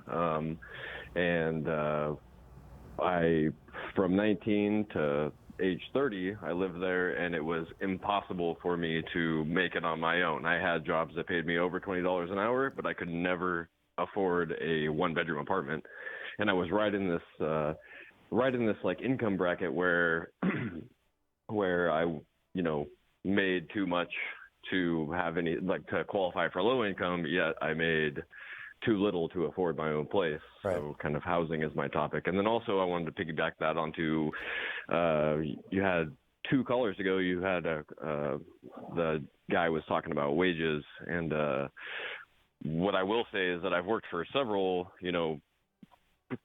national corporations, and I definitely see that, nobody's getting paid wages that they deserve. And also must be a corporate philosophy of promote people who are ineffective yet toe the company line, because I work really hard, yet it's so hard for me to get promoted within these companies. And I see people around me getting promoted and they're just really quiet. They don't do much. They're just kind of at their desk working, and they just kind of toe that company line, Anyway, but what's your point or your question, Ricky? So kind of my question is, what is the end game with I just don't understand the end game of the housing crisis. Like, now that I moved back to California, I'm working in the tech industry, and I make decent enough money to where I feel that I should at least be able to afford a 1-bedroom apartment, and I can't. Well, let me take a shot at this in the minute and 20 seconds I got left. Number one, supply and demand. To the extent that the supply of housing is easily and widely available, the price of housing goes down to replacement cost plus a modest profit. That's not what's happening in San Francisco and Seattle right now, and much of America, but particularly in those cities, in part because city zoning is making it, and the whole NIMBY thing, not in my backyard, lots and lots of neighborhoods that could be, that are single-family homes that could easily accommodate a couple of apartment complexes are refusing to allow them. They don't want more housing because, hey, it doesn't look good, that kind of thing. Or those people will come into our neighborhood, lower income people, people of color, whatever it may be. So you've got that, number one. Number two, also further increasing the shortage of housing on the West Coast in particular is the fact that the United States has no laws against foreign people owning U.S. real estate. Now, there are several countries that have just in the last few years started passing such laws. New Zealand is one. They just did it 2 weeks ago. They said no more foreign owners of New Zealand property. Why? Because so many Chinese were buying New Zealand property that it was jacking New Zealand property up to the point where New Zealanders could not afford to buy their own property. This is what's happening on the West Coast. What's happening here in the Sacramento Valley. That's right. It's money from China, Japan, Taiwan, South Korea. You're absolutely right. So, we need to address these at a systemic level. We need to increase the amount of housing stock, which means taking head on some of our cherished zoning laws, and we need to make it so that you can't just buy investment properties in the United States and turn them into rental properties and hold it as a bolt hole for, when the Chinese government goes south. Ricky, thanks for the call. We'll be right back.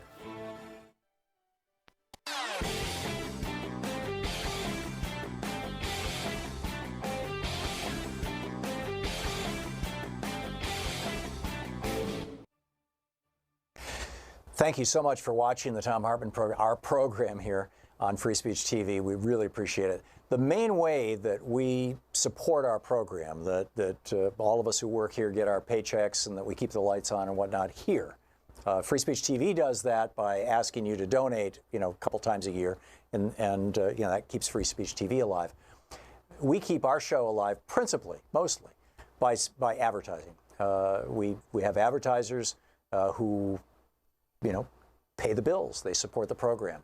And we've told you about some of them in the past, but really want to just move all that onto the internet. So if you would like to support our program by supporting our underwriters, our advertisers, you can go to thomhartmann.com. There's a complete list of them, or there will be soon, and just click on their little ads and find out what they have and be there for them and for us. Thank you so much.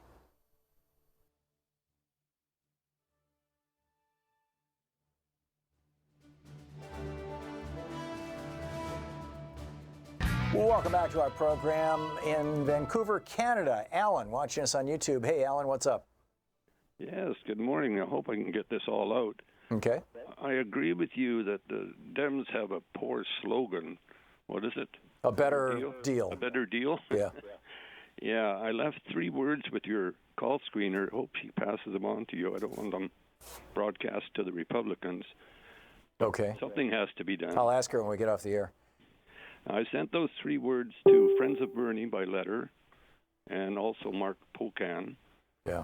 Got no answer from Bernie's people. I didn't really expect, but Mark Pocan's only had a chance about a week. I don't know what else to say. I know you don't like to call this fellow Spanky. I don't even like to say his name, but yeah. I've come up with a new oh, I can't think of the word. Alan, can I ask you a question? How do you think that most of your fellow Canadians view Donald Trump? Oh my God. How is he characterized in your media? I mean, you got CBC News there as the largest news supplier in the country, isn't it? The Canadian Broadcasting Corporation. It's a government-run or subsidized. Yeah. Right. Yeah, it's like NPR here, or CBP, or PBB, Corporation for Public Broadcasting. How is Trump characterized in that media? Actually, I don't watch much of my own news. I watch you for 3 hours. You watch American News? MSNBC. Yeah. But I just like to end with a bit of humor. Okay. You don't like to call him Spanky, so I call him the present White House occupant. Right. That's a good one. Which is also known as P. Who? Yeah. There you go. There you go. Alan, thank you for the call. Larry in Tacoma, Washington. Hey, Larry, what's on your mind today? Hey, Tom. Hey, thanks for taking the call. Hey, quick question. You just, I'm a guy that has I've probably employed, a lot of people became self-employed back in 1990. And so, it's a small business in Seattle area, Tacoma. And, you mentioned back to the medical, the health insurance with Obamacare. For me to insure one of my guys, you're talking about $500 a month for one of my guys. I know. With Same here. The programs that are available. So you were saying that pre-existing condition, that whole thing, like, oh my God, it's so bad. But Tom, look, if you're under the age of 30, like my kid works for me, he's 25 years old. Okay, I would have to pay $500 to $600 a month to insure him. He's got no problems. Why can't he have a major medical plan, like we used to have? Because it blows a hole in the side of Obamacare. If you don't have young, healthy people paying into a system that is being used by older, unhealthy people, then the older, unhealthy people are going to have to pay so much that you don't have a system anymore. You've never ran a small business then, my friend, because there's no way. Larry, you don't know what you're talking about. The simple reality, it's like saying, only people who are retired should have to pay into Social Security. That's essentially what you're saying, Larry. And frankly, respectfully, it's stupid. Thanks a lot for the call. Thanks so much for being with us today. It's been a fascinating day. I've been saying that a lot lately, but it has been. I mean, it's an amazing time to be alive with everything that's going on. I got to track down what Omarosa's tape was. I'm guessing we'll be talking about that tomorrow. And continue with more of the news of the day. Tomorrow will be Anything Goes Friday, so whatever's on your schedule, whatever you'd like to discuss, give us a shout. And in the meantime, don't forget, democracy doesn't just happen by itself. It's not some magical thing that Thomas Jefferson dropped on our heads. It requires you. Every one of us have to get active all the time. So get out there, get active, tag. You're it. We'll see you tomorrow. You've been listening to Thom Hartmann. For audio and video archives, visit thomhartmann.com.